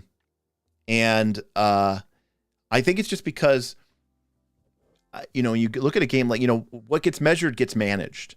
Even in first edition D&D, first edition AD&D, you had this idea of your alignment, and the GM was supposed to, kind of secretly track how they felt like you were performing in your chosen alignment. And if they felt like you had drifted too far from your alignment, they might announce that your character is in fact no longer lawful good. They are neutral good. And as a result, you basically would like lose all the experience that you had gained for that level. And I think you needed like twice as much to level to the next level, like, okay, yeah, that was only a stick. There's no carrot there. It was just a stick, but it was still a mechanical influence and a mechanical effect to the way that you played your character. We don't even have that anymore. There is no thing in these games that basically accepts or acknowledges that that it is a role-playing game and that we have mechanics for every other damn thing, but not role-playing. It just blows my mind, and I've just really been enjoying it. Worst John Hughes movie from the 80s. You cannot select Pretty in Pink. Worst John Hughes movie. Worst. I don't know. Pretty in Pink's not that bad. I don't know. 16 Candles, maybe? I don't know. I was never a big fan of Molly Ringwald. So, Weird Science is my favorite. Maybe Ferris Bueller's Day Off, but Weird Science is definitely my favorite. Yeah, Avatar is not available to the public, just the Kickstarter preview. So if you kickstarted it, but so it's a really good book. I'm really enjoying it. I've seen an old school DM take away someone's paladin hood for alignment reasons, just on the spot, bam, middle of a session, bye paladin goodies. I mean, yeah, again, I prefer sticks and carrots, but at least first edition D&D was like, hey, look, this matters. This game is about playing this character, and it frustrates me because it is a game, and I do want to focus on the widgets. I want to focus on the numbers and the feats and the abilities. But if those numbers and feats and abilities have absolutely nothing to do with me role-playing my character, we've created two competing sort of axes of attention. And quite frankly, the one is going to get the more attention. A good example of this was in our Legend of the Five Rings game. There was a competition during a championship, and Mr. Aaron Smith, William Brandis in the chat, he is playing a samurai who sort of befriended, dare I say, had a little bit of a sort of subtle romance with a fellow competitor, and he ended up impressing her and even sort of in a way, sort of saving her honor. And mechanically in the game, he was awarded essentially a feat. In that game, it's called a distinction, but it was called Ally, Kakita Riku. And in the game, what this meant was if he made a social skill check against Kakita Riku, such as maybe asking her for help, maybe even, if it went against her clan or something like that. If he made a social skill check against her using kindness and his relationship with her, he would get to re-roll some dice. That's what that distinction ally : person does. There is no mechanical way to buy that feat. You can't take it. You can't level up and take that feat. You can't say, I leveled up, I'm going to take ally : Kakita Riku. The only way that you get that distinction or feat, essentially, is by making it true in the game through your actions and your play. And that once you once you become an ally of Kakita Riku, you gain the mechanical benefit, and you can't have the mechanical benefit unless it is also narratively true. And that is so pleasing to me, that interaction, because it makes the role playing more than just fluff. It makes it very, very. It is what it is. It's the defining temperament of what you do.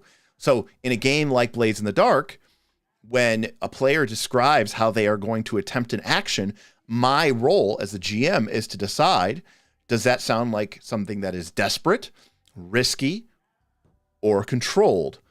And that is going to have a mechanical difference. That is going to have a mechanical impact on the way that the players are going to proceed with the role.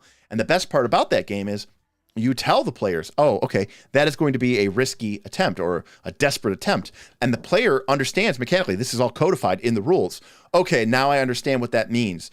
If I fail, it will be this bad. And they might say, okay, I might not make that roll because I'm not prepared to accept these possible consequences. But at least we are having a conversation. And they say, well, is there anything I could do to make this not so desperate? And you say, and then you can have a conversation. It's role playing. Oh, okay. What if I wait until he's drunk before I poison his wine? And you're like, oh, okay. That's all just role playing fluff. But in the mechanics of the game, that went from maybe a risky maneuver to a fairly controlled maneuver. And now your chances of success have gone up. And should you fail, the consequences for failure won't be as bad. Why did that all happen? Because of the mechanics. But it occurred because of the role playing. And the two things speak to each other. You can't engage the mechanics without role playing, and you can't role play without engaging the mechanics. This is a big premise and tenet of Dungeon World, Apocalypse World, which is, you can only trigger a move by performing the action in the fiction. But if you perform the action in the fiction, you must trigger the move. The rules demand that the mechanic triggers. And I think that's just so important. Because I think that makes it a truly unique experience. It makes it different than board games. It makes it different than video games. It makes it different than any other type of game that you would play. And I really think that is really interesting. William Brandis tipped $10. Okay, finish this stream up. Just finished my first flip through of Forbidden Lands. Let's go. Let's play. Thank you, Mr. William Brandis. I told you would like it. And again, I think there's only speaking of another book, I've had this one for a while, but this game has a lot going for it that I like in terms of a more gritty, old school kind of dangerous wilderness survival game. It's got a lot going for it that I really, really, really like. Just a lot in terms of things, and I knew he would like it. Question from Ben: have you ever played RuneQuest? I really haven't played a lot of basic role playing in terms of the system, in terms of that classic sort of like Steve Perrin, like I think right, Chaosium in general. That system never really grokked me as much as some of the other systems. I can't really tell you why. But it's even the case that like the D100 system that Warhammer Fantasy Roleplay originally used, I was never a huge fan of that either. And I'm not really sure why, but the answer is no. I'm familiar with the basic tenets of sort of the basic role-playing game system or whatever it's called, but I've never really actually 100% played it. In fact, the only time I've ever played in like even a Call of Cthulhu type game has been like a Fate inspired Call of Cthulhu. So it wasn't real Call of Cthulhu. Yeah. So, but yeah, I think I'm really excited about these new game systems, and you know, I think learning to play new game systems is important, and I think it's definitely to be encouraged. And I think for all the reasons that we kind of covered, and I think they can make you a better GM. I think they can make you a better player. And in today's environment, especially with a community like our Patreon, there's always going to be at least 2 or 3 or 4 people who are going to be willing to play or run a game. And I think that's exciting in its own sense. You know, obviously nothing beats being in person. I always had luck because I would always go to 2 conventions a year. I would go to Gen Con and Origins, and I always had the opportunity to play a lot of these games at Gen Con, which is how I was able to play so many games outside of my normal gaming group. But I've also been very blessed with a very open and interesting game group who is willing to spend time and money to learn a new game system as well. So, all right, well, it looks like I'm caught up with the chat here. So, does anybody have any other questions or thoughts? Anything of that nature?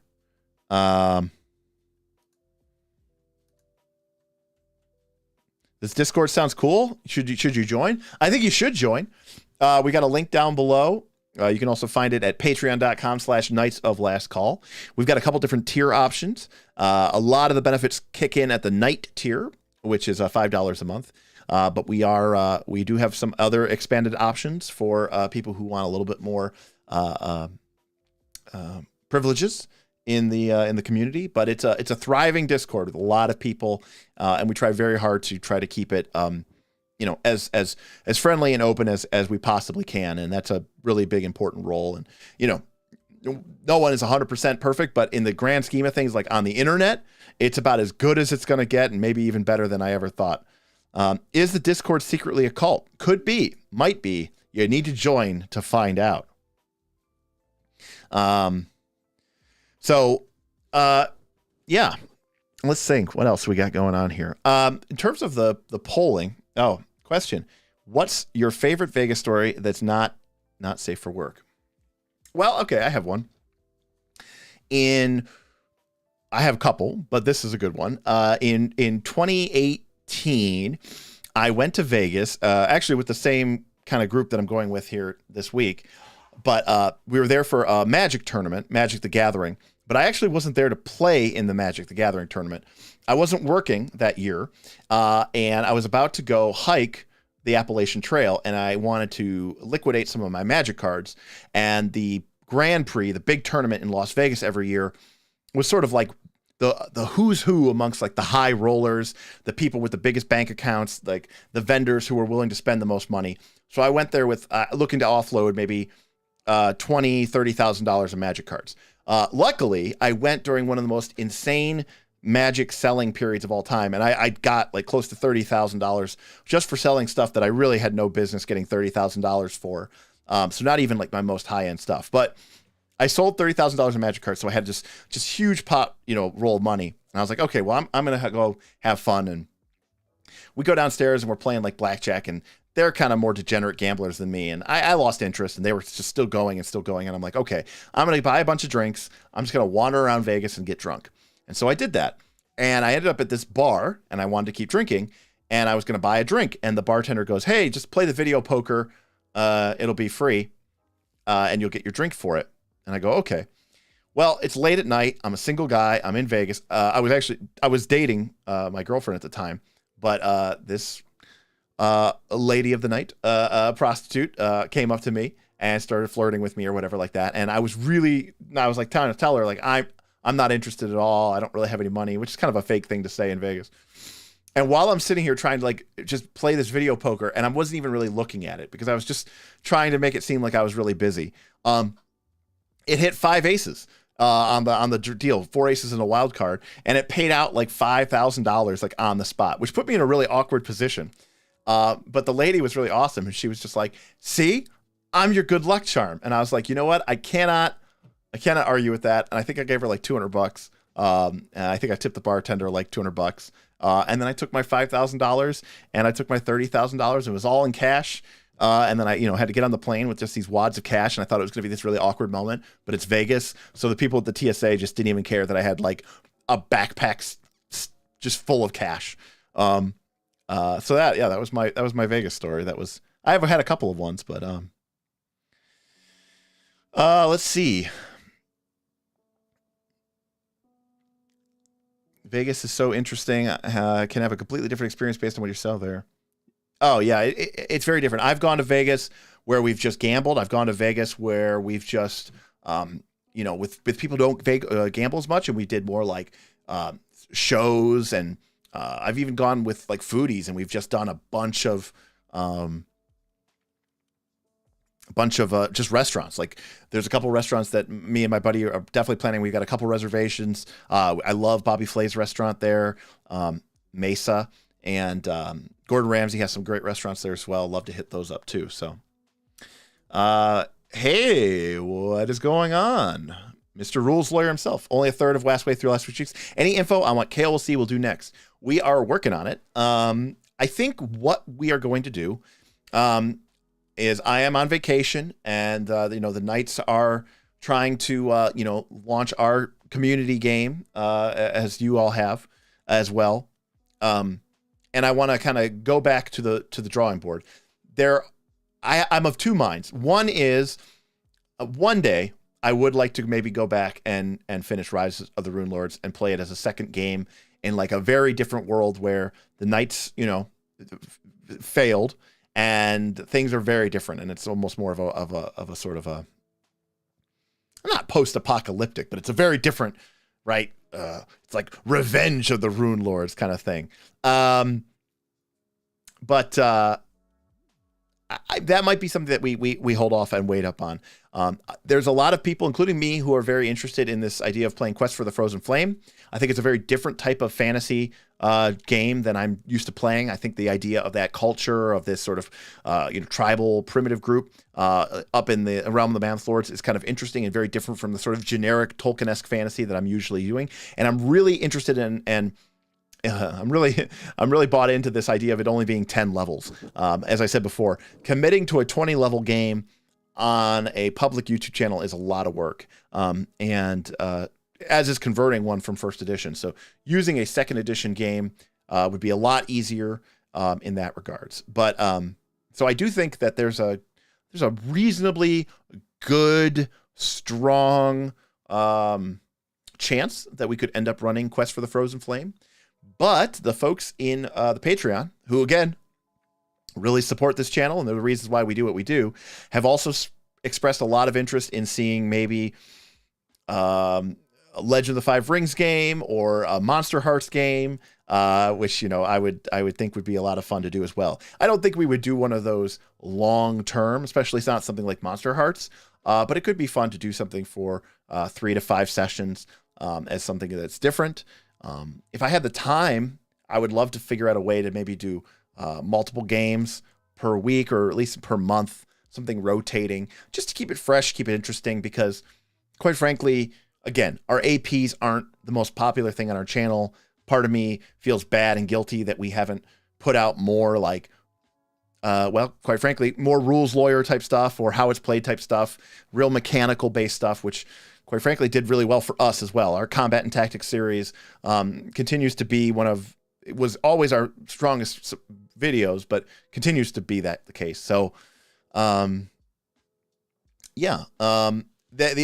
other idea is, as you said here, is a sandbox game of my own creation to really encourage players to sort of go and do their own things and sort of be exploratory. And definitely could involve better audience participation. That was a lot of fun. It got out of control and got crazy, and we, got a lot of tips, but it also blew up the game with too many hero points, and then it blew up the game with too many spins on the Wheel of Pain, and everybody died. But I did enjoy it. I thought that people getting to vote and people getting to weigh in was really, really interesting. So I did think it was really, really cool there. Chef misses combat and tactics, and I miss combat and tactics too. It was just one of those situations when we were sort of in a state where we weren't, as a group, as a channel, it was harder for us to get together because of the COVID spike and then because of schedules. And then when we moved to online, I was worried that we would lose some of the magic for being online. And a big part of why I did the AP as a live stream was I sort of wanted to judge, like, how do we have the same amount of energy? And is that something that we could use in the future going forward?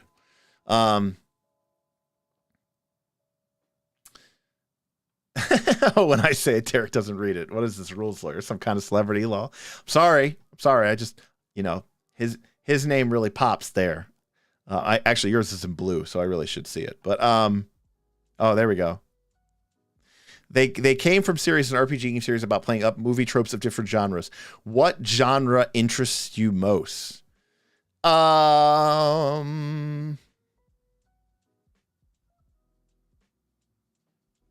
I don't know. I don't know. Movie tropes of different genres. I kind of like Buck Rogers, kind of style sci-fi. I think cheesy, campy sci-fi is kind of fun. I also like 1920s pulp adventure. I don't know what exactly that is. Indiana Jones type two-fisted adventurer, two-fisted explorer. I think that's really fun. So what game are you hoping and waiting for the Patreon to pick up? I don't know. We'll see. I don't. What's the next game? I don't know. We'll see. I'm really digging this Avatar RPG for sure. Would I do a Golarion sandbox or full home setting? There's pros and cons to this. I've talked about this before. Pathfinder 2 is, I think, kind of tied to Golarion a lot. I'm not as interested and fully in depth into the lore of Golarion as some. And so I feel like I don't really, use it to its fullest and utmost extent. So, and I think my overall take on Golarion is it feels a little bit too explored for what the kind of, my sandbox home worlds tend to be a little bit more like points of light, to use a 4th edition term, where the world isn't quite so known and it's not so modern and cosmopolitan. It's not like Dark Ages post-apocalyptic horror, but it's a little bit more scary. It's a little bit more mystical, fantastical. It's not as well known. Things like, well-defined borders and nationalities, right? Like a lot of times Golarion can feel like modern world where you're just like, oh, I'm rubbing shoulders with people from 12 different nations, and it's very like Renaissance era Europe. That's not necessarily what my preferred world setting is. Watching the Knights go through character creation would be fun. Concept to execution, it would definitely be an interesting step, that's for sure. Let's see. Next game, 13th Age. I do like 13th Age a lot. 13th Age is a great game. I've had nothing but great experiences every time I've played it. Do I have any homebrew worlds? Nothing that's like printed, published, or ready to go or anything like that. Everything I've ever done has always been sort of a campaign specific, and I sort of build it as it goes along. I never sit there and like fully write out an entire campaign world. Again, it's literally written in the cover of every DMG I own, which is never force yourself to create more than you must. Never force yourself to create more than you must. And that's the first rule of Dungeon Craft. And, I really try to keep it somewhat open and flexible so that I can sort of maintain and some degree of sanity and get the game out sooner than later.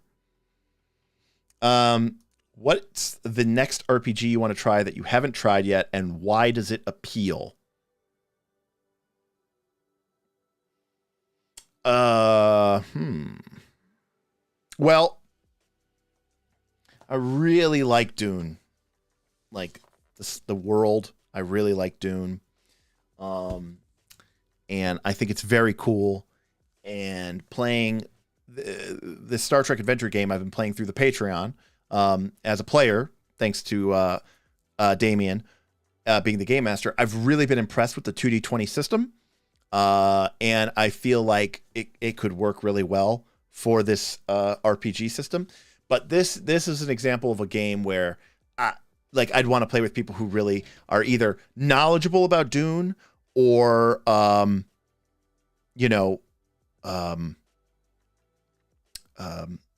very interested in Dune. And I don't know what pants means, but what I have been reading so far, I kind of love it. So there are some games where I want things to be very, very specific. And there are some games like I want things to have like a rule for everything, and I want it to be mechanically represented. And there are other games where I don't want that to be the case. Again, one of the things I'm really happy about the Avatar RPG, which is powered by the Apocalypse, is they don't have like a firebending move, right? You have all your normal powered by the Apocalypse moves, and if you have access to firebending, you just you can do it with a flourish because of your flame. It's a theatrical trait rather than something specific and mechanical. I really am happy they did that. And I know that when Avatar RPG was kickstarting, people were like, why isn't this 5th edition? Like, I want there to be like a monk class, and I want to be able to take these certain powers and feats and be able to do this fire blast, like a fireball spell. And I was like, no, that would be horrible. That would be absolutely horrible. That would be 100% what I didn't want to see or do. So, how about D&D through time from beginning to now? You mean like play every edition of D&D? Oh my gosh. I don't even know how that would work. Like we start off at first level when we're like in first edition, and then when we get to like third or fourth level, we become second edition. And then like at 8th level, we become third edition. And then like at 12th or 15th level, we become 4th edition. And then like 16th or 17th level, we're in 5th edition. That might be kind of interesting. Being too well-defined removes story freedom to some extent. Sometimes having strong mechanical rules and restrictions can be a good thing because that makes the game interesting. That's what defines the game, right? Like a game like of chess is interesting because you don't get to like go, well, this pawn, he's been training with the rook. And because he's been training with the rook, I think he should be able to like move sideways one space.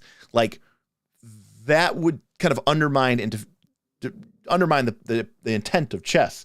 Part of chess is working within the limitations of what the rules say you can and can't do, and you make your decisions and you make your moves knowing that these truths are going to be continue to be true. Role-playing games sometimes can be like a game of chess where there's not as much wiggle room. I mean, technically there's always wiggle room because there's a game master, but some games have more wiggle room than others. But for games where things like prescience or magic are a little bit, they themselves are not that well defined, I like to have a little bit of wiggle room. And I think that is what I really like.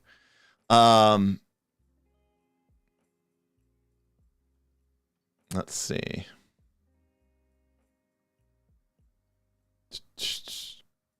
All right, there's a bunch of stuff about pants here. Law at the idea of not playing 5th edition until the system absolutely breaks. I mean, it's 5th edition. It's kind of crazy and silly all over the place. I'm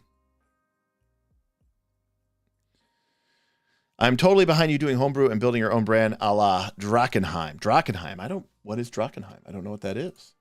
I'm going to Google it. Oh, it's from the Dungeon Dudes. Okay, cool. I don't know. I mean, that would be kind of cool. It'd be kind of interesting. I mean, ultimately, I'm here to just, chit chat and have fun and talk with you fine folks about these games that we all like to play and maybe figure out ways to make our time playing them just a little bit more enjoyable and a little bit more fun. And I definitely want to figure out what's the best thing I could do for the folks who support this channel. That's the patrons. Again, ultimately, at the end of the day, between the tips and the supports that we get in these live streams and the Patreon support that we get, that's that's really kind of, I don't want to say that's my boss, but because it's a part-time job and I could, take it or leave it. But everything that we've been able to do from them. And so really my ultimate goal is to make sure that they are kept happy and that they are finding the value where they need to get to. So that they really kind of drive the show. So to a certain extent, I'll kind of do what they want to do. And of course, a lot of them are very, they're like, Derek, we just want you to do whatever you want to do. So there's also something to be said too, like, part of the premise of the Knights of Last Call show was that we didn't think anybody was going to be watching it. And when we put our group together, it was a bunch of, newbies who liked playing video games. And so we picked Pathfinder 2 because I was interested in the system. And, we got to where we got to. There are certain role-playing games that I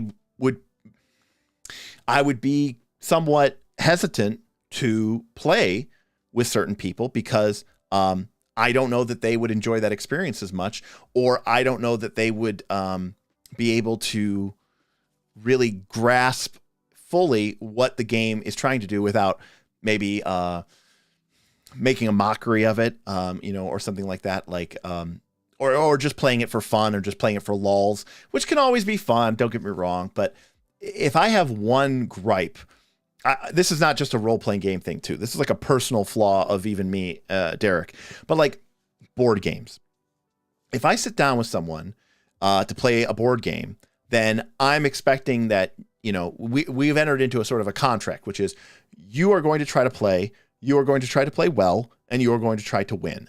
I don't expect you to be an expert or, some Zensuni master, but I do expect you to be reasonably paying attention, and I expect you to make a good concerted effort to win. And I want you to care. And there's more times than I can count where I have played board games with people and we get to a certain point in the game and someone basically says essentially, yeah, I don't really even care. Fine. I wasn't even really trying to play anyways. And it just crushes me because I'm like, if I had known that, we could have played categories, right? Which is not a game that I enjoy as much, but I would rather play a game that we were all on the same level of. And so, and this is something I do for my own games, but I would recommend for anybody. This is definitely true for convention games when you're playing with strangers. Like, figure out what it is that people are expecting or want out of this experience. A story which I've told before is we played a Forged in the Dark game, Scum and Villainy, which takes place in space. And I played it with a group of friends, which included William Brandis. It also included Tim. And we were getting together every Friday. And these games, that system can be pretty intense. Like your stress track builds up, people are out to get you. And it got to the point where basically the group said, hey, Derek, like this game is just too intense for us right now. Like I'm having a hard time at work and we're really busy with my wife and my kids. And we just want to have like a, beer and pretzel style game where we can kick back, relax, have fun, and not really sweat all the small stuff. And that was like me not doing a good enough job of sort of matching the tone of the game to what my players wanted out of the game experience.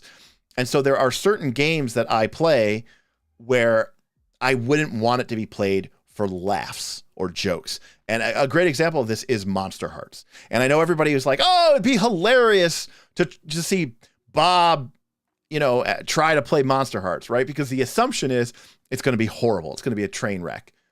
I don't, I'm not trying to shit on Bob, but like, that's not what I would want from Monster Hearts. That's not why I enjoy that game, is watching people, make a mockery of it. I enjoy that game because I like seeing people deal and grapple with some of the issues that the game presents you with. And I like seeing people really have to sort of get into the mindset of a character who is this, monster, but also a struggling teen. And the game's designer herself has said, like, this game is an allegory for a lot of things. And I want that, same thing to be respected. It's the same thing with my Legend of the Five Rings game. If you come to my game and you expect it to be Dynasty Warriors, and you're like sitting there thinking like you're going to draw your katana and energy is going to streak for you, and you start trying to do some anime bullshit in my game, we have obviously been on the wrong page. And I'm sure there are people who play like that, and maybe you could play like that, even though the game doesn't support that at all. But that wouldn't be something that I would want people to do, because I respect the game, I respect the genre, I respect the tradition, and what I want out of that game experience is something a bit different. And so, I think I have to be very careful with matching a game system, matching a game setting to the players, their expectation, what they want out of a game experience, and what they're capable of delivering out of a game experience. So that's kind of like 3 or 4 things that had going on. And I know that might sound a bit harsh, but like the same way that I don't think it would be fair to take someone who isn't a professional voice actor and have them go play with Critical Role, and everybody's sitting here with these really rich, in-depth characters with these very formulated mannerisms and personalities and voices, and then they turn to you and they go, "Well, what do you think?" And you're like, I don't know. I think we should just go to the dungeon and kill stuff. And then there's kind of like that record scratch, moment, because you're like, that's not what we do here at this game, and this is not what we wanted out of this game. And I think that's important to realize that, number one, some people may not want to do that, and number two, some people may not be up for doing that. They may want to do it, but they're just like, I don't have the time, the energy, the experience to really sort of give this game everything that it I want it to have. A great example of this is like when I used to play Magic the Gathering a lot. People would ask me, younger, newer players would ask me if I wanted to play with them, and I would kind of say no to them, which is a dick move, but I would say no to them because I was like, I'm not trying to teach someone how to play the game. I want to play at a very high level, and that's what interests me at this point in time. And so there are some games where I don't want to necessarily walk people through and handheld them and wait for them to figure it out. I'm like, this is me being very selfish. Like, I want to have this incredible, amazing experience, and I don't think that you're up for it. It's the same way if you were playing, I don't know, League of Legends or Dota or something, or Call of Duty, you wouldn't want me on your team. You're like, oh, Derek's my friend. Come on, man, get online, join me. It's like, look, man, not only do I suck, but I also don't care at all. And I'm, and even though we're buddies, if your expectation is that you're like this crack shot team and you're going to put me on your squad, get ready to be disappointed, because I promise you, I don't care what my ranking is or what my kill death ratio is. And I'm not trying to mess the game up for you, but honestly, you probably should just not have invited me. So yeah, that's that's a long way of saying there's a lot of different cool games that I think we could play, and I think we need to be very careful about it. But also, I think it's important to say that until this recent 5 weeks where the AP kind of got crazy with all the donations for hero points, the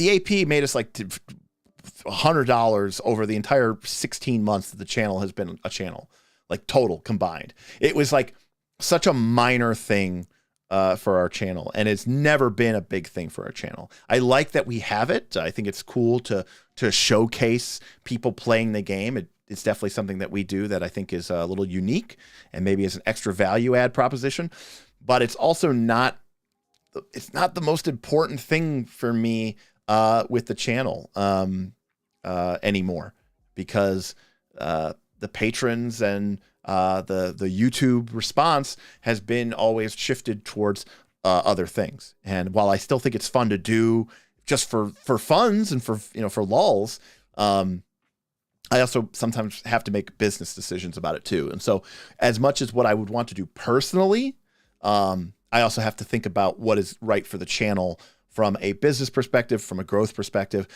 especially as I sort of, maybe want to, put some contracts together and pay some people and make this more of a job. Quite frankly, too, not everybody wants their gaming to be a job, They might say it's fun to hang out and play, but, you suddenly start putting, some people like to play their community theater, but if you ask them, do they want to be a professional actor? They say, well, no, absolutely not. I just do this for fun, and so I think that's the same thing here.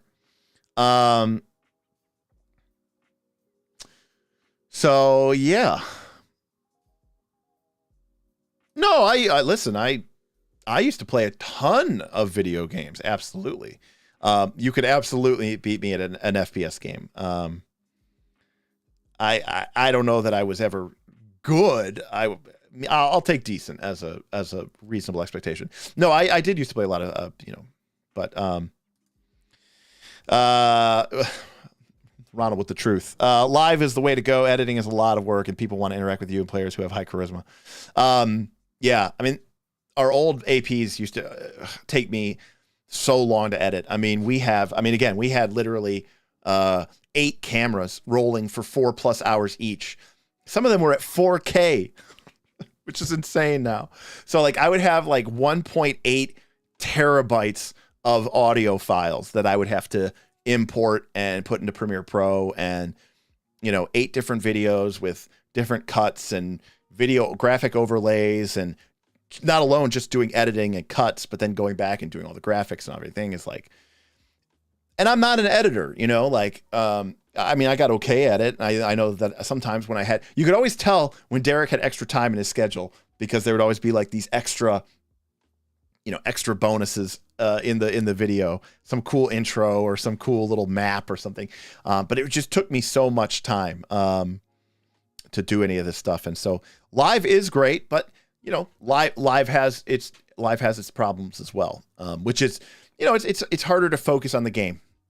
I'll be honest with you. Like when we were playing in the studio and we're in person, just playing with miniatures and dice, we turn the cameras on and then we forget about it. And I really like that. When I'm here at my computer and I'm live streaming, it's like I've got tips and OBS and, all this other stuff. And, Critical Role has kind of a nice setup where they play live in person and then it's live. So, that's a pretty sweet setup, but they've got a whole production team and, they're getting handsomely paid to do all that. So it is kind of tough to ask even my players to like drive out once a week, 1 hour here, 1 hour back home. Plus I need you to record for 3 to 4 hours at a Tuesday night. You're not getting home till like midnight or something later. You've got work the next day. There are certain logistical issues as well. So, podcast is like a GIF without the video, right? That's correct. That's exactly what a podcast is. So yeah, I mean, I do think that there's a lot of stuff that I like to play, but I also want to make sure that I'm doing the right things for the channel and for everybody, and also for my players too, right? Like, I may really want to play Monster Hearts or Legend of the Five Rings. Even the channel may really want us to play Monster Hearts or whatever. The players may not. Playing queer teenage monster, high schoolers may not be an appealing thing for some of my players as well. So that is something I have to take into mind. Critical Role moved to pre-recorded content so that players could take vacations. Yeah, exactly. You got to do something. The Knights of Monster Hearts. It's got a nice ring to it. But again, I mean, the thing I cannot stress enough is that I do take the game, seriously. No. It can't all be for money, Storm Phoenix. But that's what my personal games are for. I have games. I play every Friday, or I was running a 5e game and I don't record that. I don't put audio. I don't put video. There's no lights. There's no microphones. That's just me and my friends. And we're just playing, and I'm playing for me and me alone. Like that's me time. And as William Brandis says here, if this was about money, we would just be doing 5th edition. And when we first started getting popular, I just got so many messages on YouTube like, hey, like, love the stuff, but like, are you guys going to do 5th edition? Are you guys going to do 5th edition? I can't wait till you do 5th edition, because it's just like, that's just what everybody expects you to do. And if it was about money, we would be a 5th edition channel for sure. Even a small 5th edition channel makes a lot more money than a big Pathfinder 2 channel. I mean, that's just logistics. So the fact that we are here talking about Monster Hearts, Legend of the Five Rings, and Pathfinder 2 immediately tells us that it is not, not about the not about the money. Do me, be happy. I'm not gonna again, this isn't my full-time job. I mean, I will accept a certain amount of of misery and pain for my full-time job, which luckily is not full of misery and pain, but because it's really paying the bills and keeping me supported. This has got to be labor, but this is a labor of love, but it also has to make sense, right? And it definitely has to be in line, because while it could be for me at the end of the day, like, I really respect the fact that so many of you are willing to financially support us, and you're supporting us with your tips, and you're supporting us with your Patreon donations or Patreon pledges, and that means a lot to me. And while I would not say that I feel myself beholden to you, and that I feel like I take commands from you, I do feel an obligation, a responsibility to make sure that for the most part, that most of the time people feel like they are getting their value for their dollar.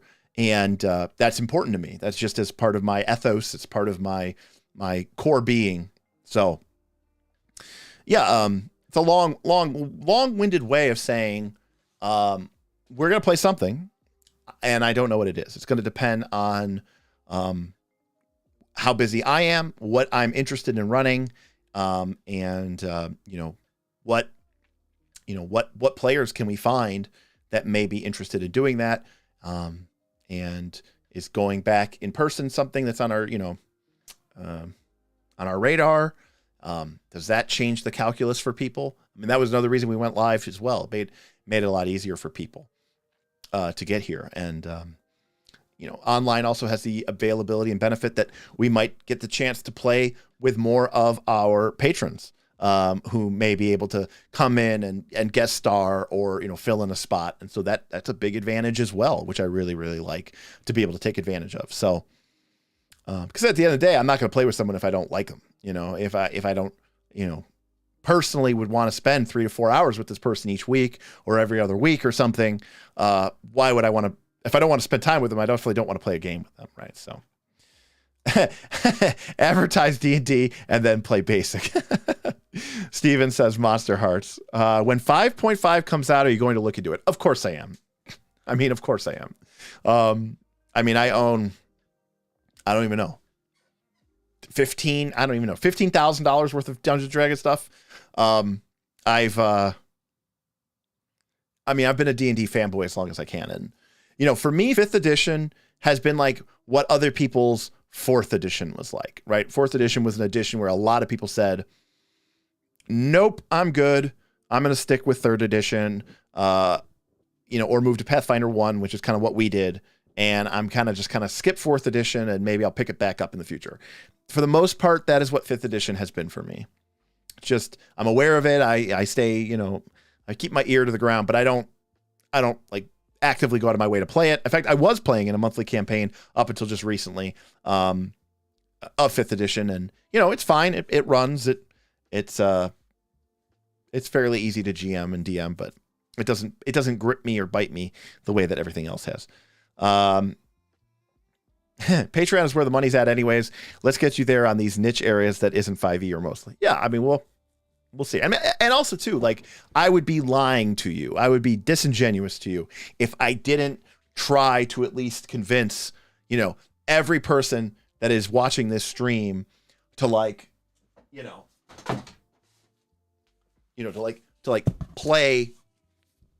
to play Legend of the Five Rings, right?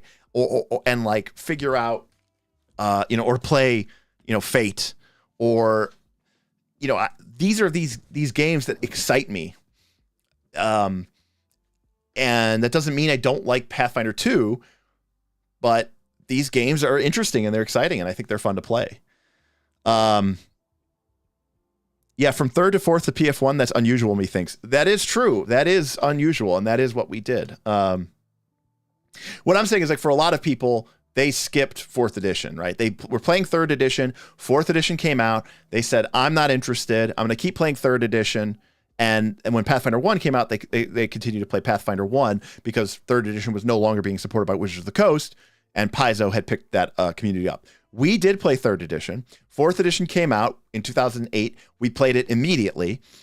We played it very solidly, very strongly for like 3-ish years, give or take. And then we didn't go until Pathfinder 1 until, I'm trying to think of the Gen Con that Pathfinder 1 released. Pathfinder 1 released like 2009, I think 1 or 2 years after Pathfinder 4th edition. So I think Pathfinder 1 came out, I was aware that it existed because I was aware that, because Paizo had been the producer for Dungeons and Dragon magazine during the end of the third edition era when they started releasing their Pathfinder Adventure series, which started with the Burnt Offerings and the Rise of the Rune Lords. But before that, they had been running the Dungeon and Dragon magazine as the publishers. That's what Eric Mona did. And they did Age of Worms. And before that, they did,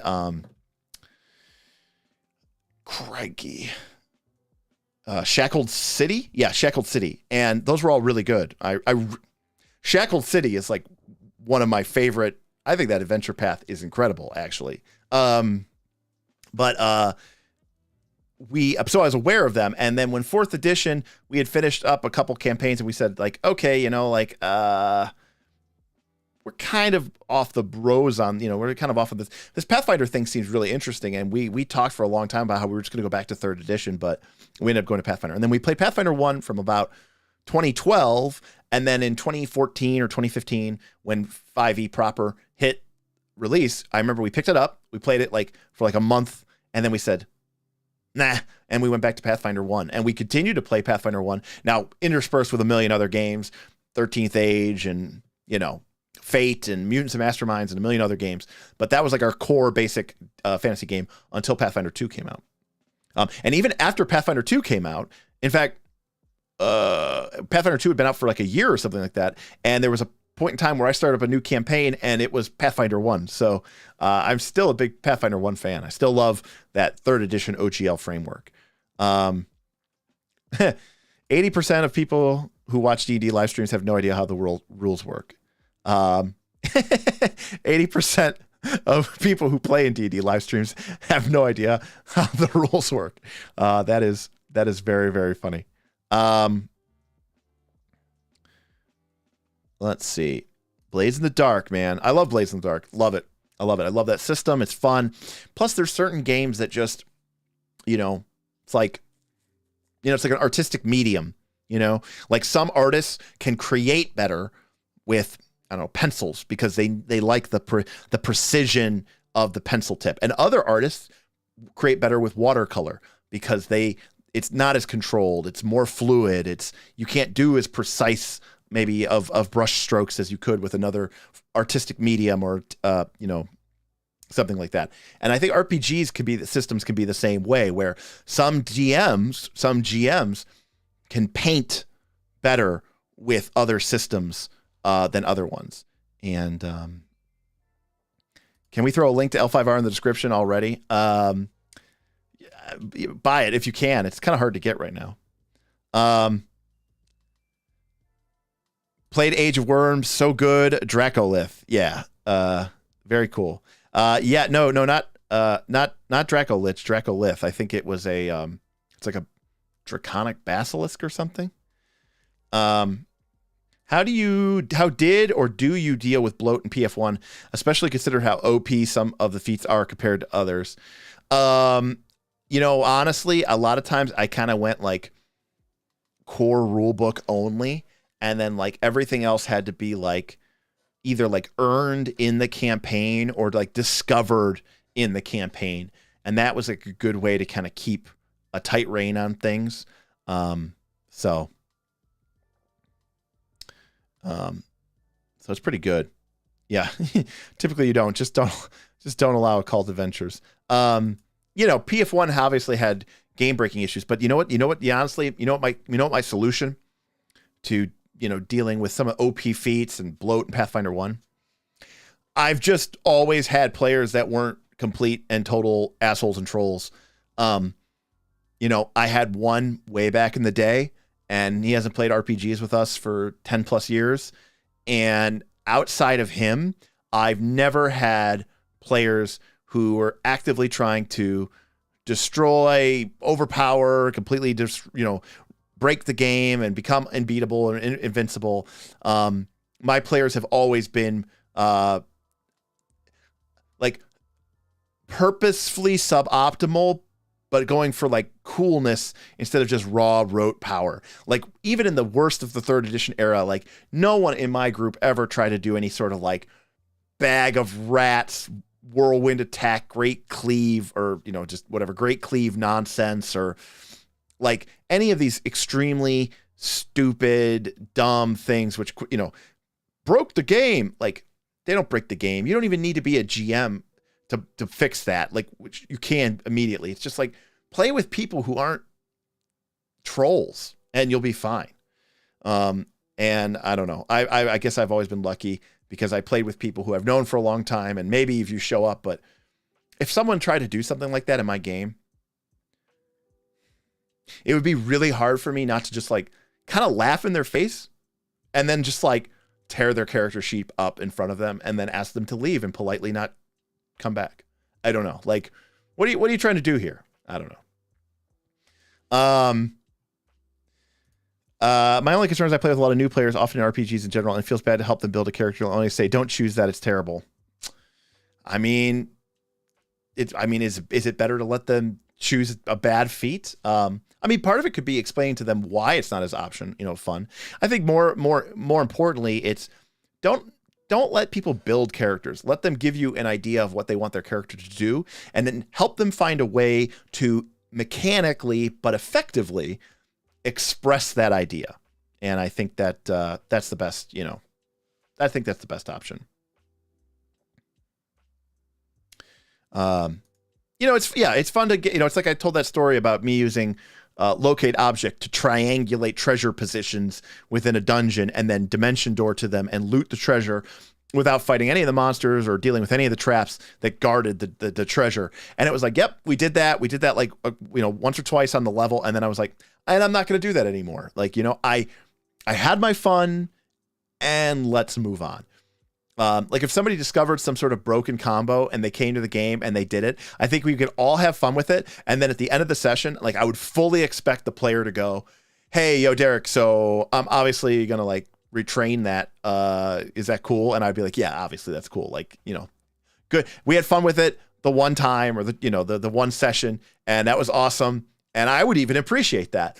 And then I would just like my instinct, I don't even think about it. My instinct would be that the player would self-police and say, this is obviously stupid and broken. I completely, ran over every other's characters and they didn't have an effectiveness. Quite honestly, I have to imagine that is what anyone playing a fighter in PF2 feels like at the end of a session, especially if there's other characters in the party who are not fighters, but are nonetheless martial characters. And they go, hey, I could see that I was really ruining everybody else's time with the way that I always hit and crit like literally 3 to 4 times more often than the other players.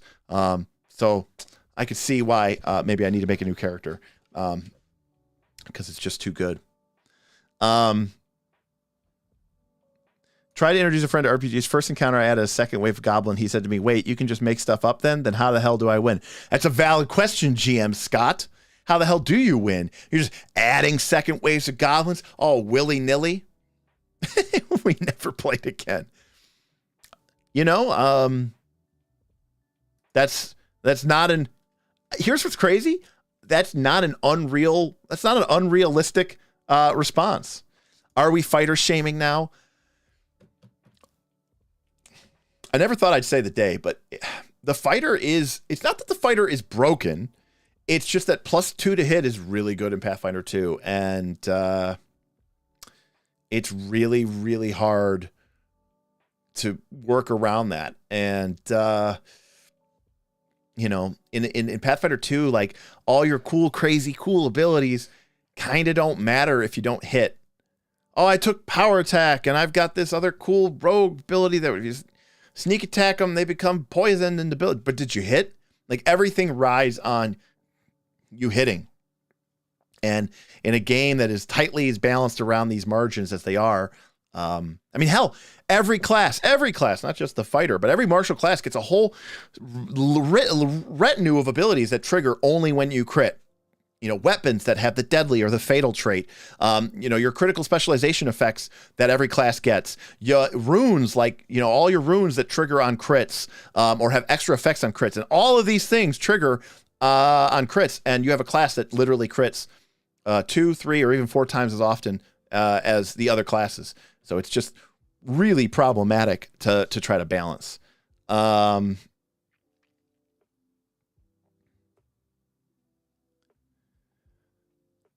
I am not a fan of fighters as class in general ever. I'm just more interested in the magic and the fantastic, but I do want to roll a fighter once just to try it.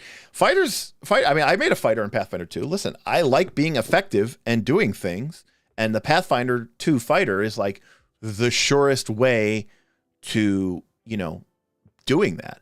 I mean, mechanically, it is like if I asked you if you wanted to play a spellcaster with a 14 intelligence versus one that had an 18 intelligence, you would say, well, I'm going to choose the 18 intelligence. And I'll say, why would you choose that? He goes, well, my DCs are higher and I have a better spell attack roll by 2. And I would say, yeah, that's like literally the decision that you have to make when you're choosing a fighter.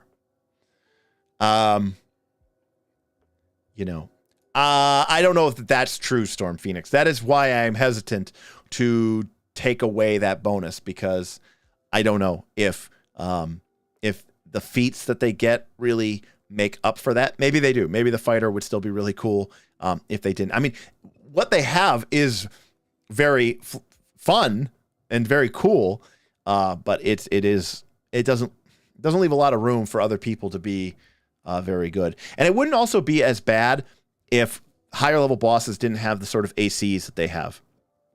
That is also part of the problem with it, because, you know, against a higher level monster that it might have an AC that's, you know, 5 or 6 points higher than what you're used to fighting.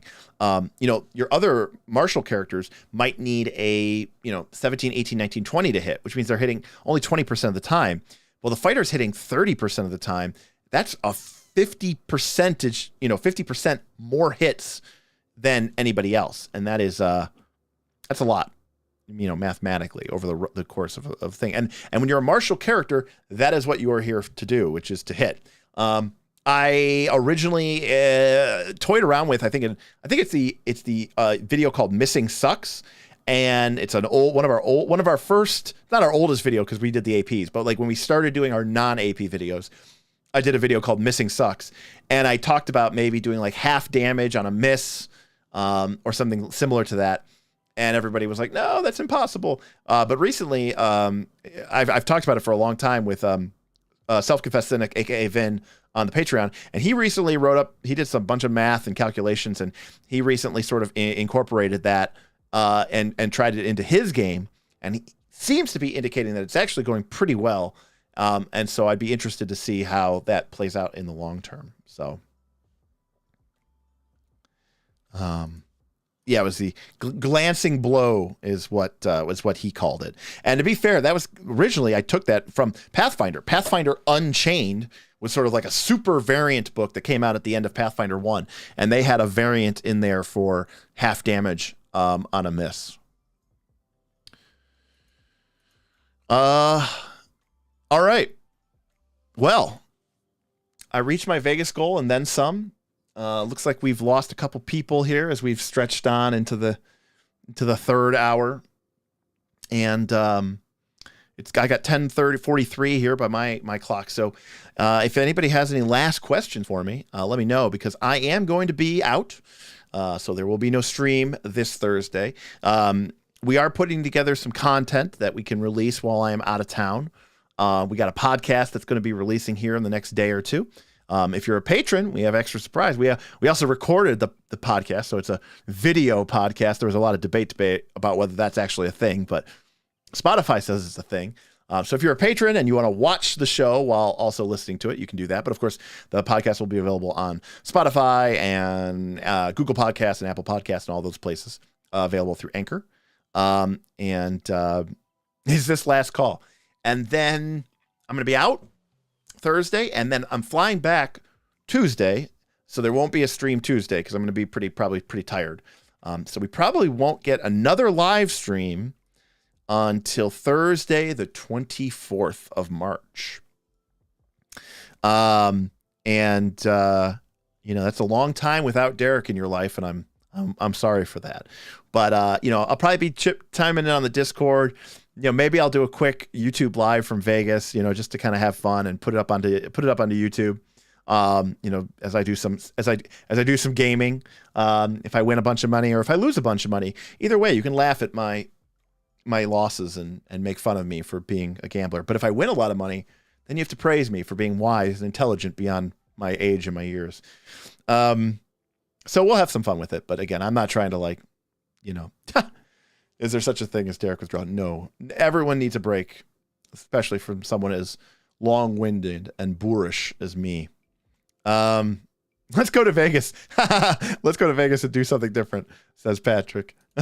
Like roll some dice. Hey, sometimes I also play some cards. So, we'll do that. But I'm going to try to enjoy myself, and I've been working pretty hard this last year, and we'll figure it out. But like I said, look at it this way. You all have a week break. So, get out there, pick up a book or three, pick up a couple books. We got games on games on games on games. Come on, people. We got games all over the place, right? And it's going to be great. So, Forbidden Lands has cards and dice. Yes, it does. Stream from the Stratocoaster. I like this idea of a IRL stream for Vegas. Maybe I won't. Maybe I will. We'll see. Just stay tuned. You'll never know. If something might pop up, Derek's going live. We'll see what it is. Maybe I'll post some shorts. Well,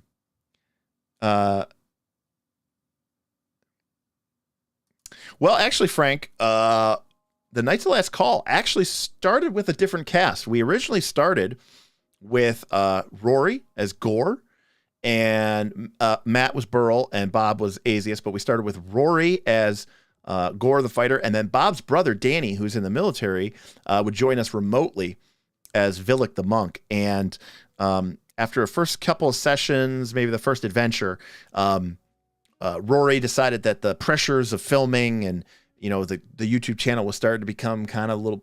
At the time, it seemed like, oh my gosh, we have 100 subs.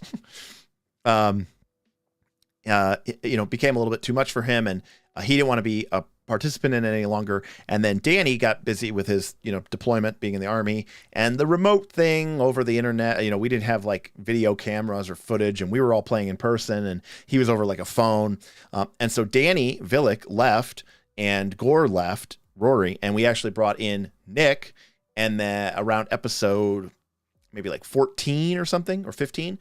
And then we brought in Gwildor, Tim, around episodes like 16 or 17 or 18 or something like that, towards the end of book 2. So honestly, we have had, cast changes in the Knights of Last Call. Realistically, actually, Nick and Tim have only, probably just with these last couple episodes, actually have probably been here for, just over 50% of the episodes. So, that's real life. That's the other thing too. These people aren't under $1 million contracts like people from Critical Role probably are, or something crazy. Maybe it's not $1 million, but they're real people with real lives, and this can take a lot of work. And for me, this is like my passion, my life, my hobby. This whole room, tens of thousands. Not everybody's like that, and so I don't begrudge any. I never have begrudged anybody. And when Danny and Rory decided to leave the show, they had my blessings, and I get it. Like, not every game is for every person. If you ever feel like you're not having fun in a game, hell, I would say if you're not having fun in a job, if it's all right, maybe you can't have fun in your job, but if it's causing you like physical pain and misery, really, there are a lot of other options out there. There's going to be a group for you, or maybe it's just not the right time and the place for you. And role-playing games, in my opinion, at least if you play at my table, they're a pretty hands-on, head-up type hobby. It's not one that is good for passive interest. I really push on my players to be active and encourage them. And one of the reasons I like playing with people I know more than I like playing with strangers is because I do like to poke and I like to prod and I like to make people and engage with people. Yeah.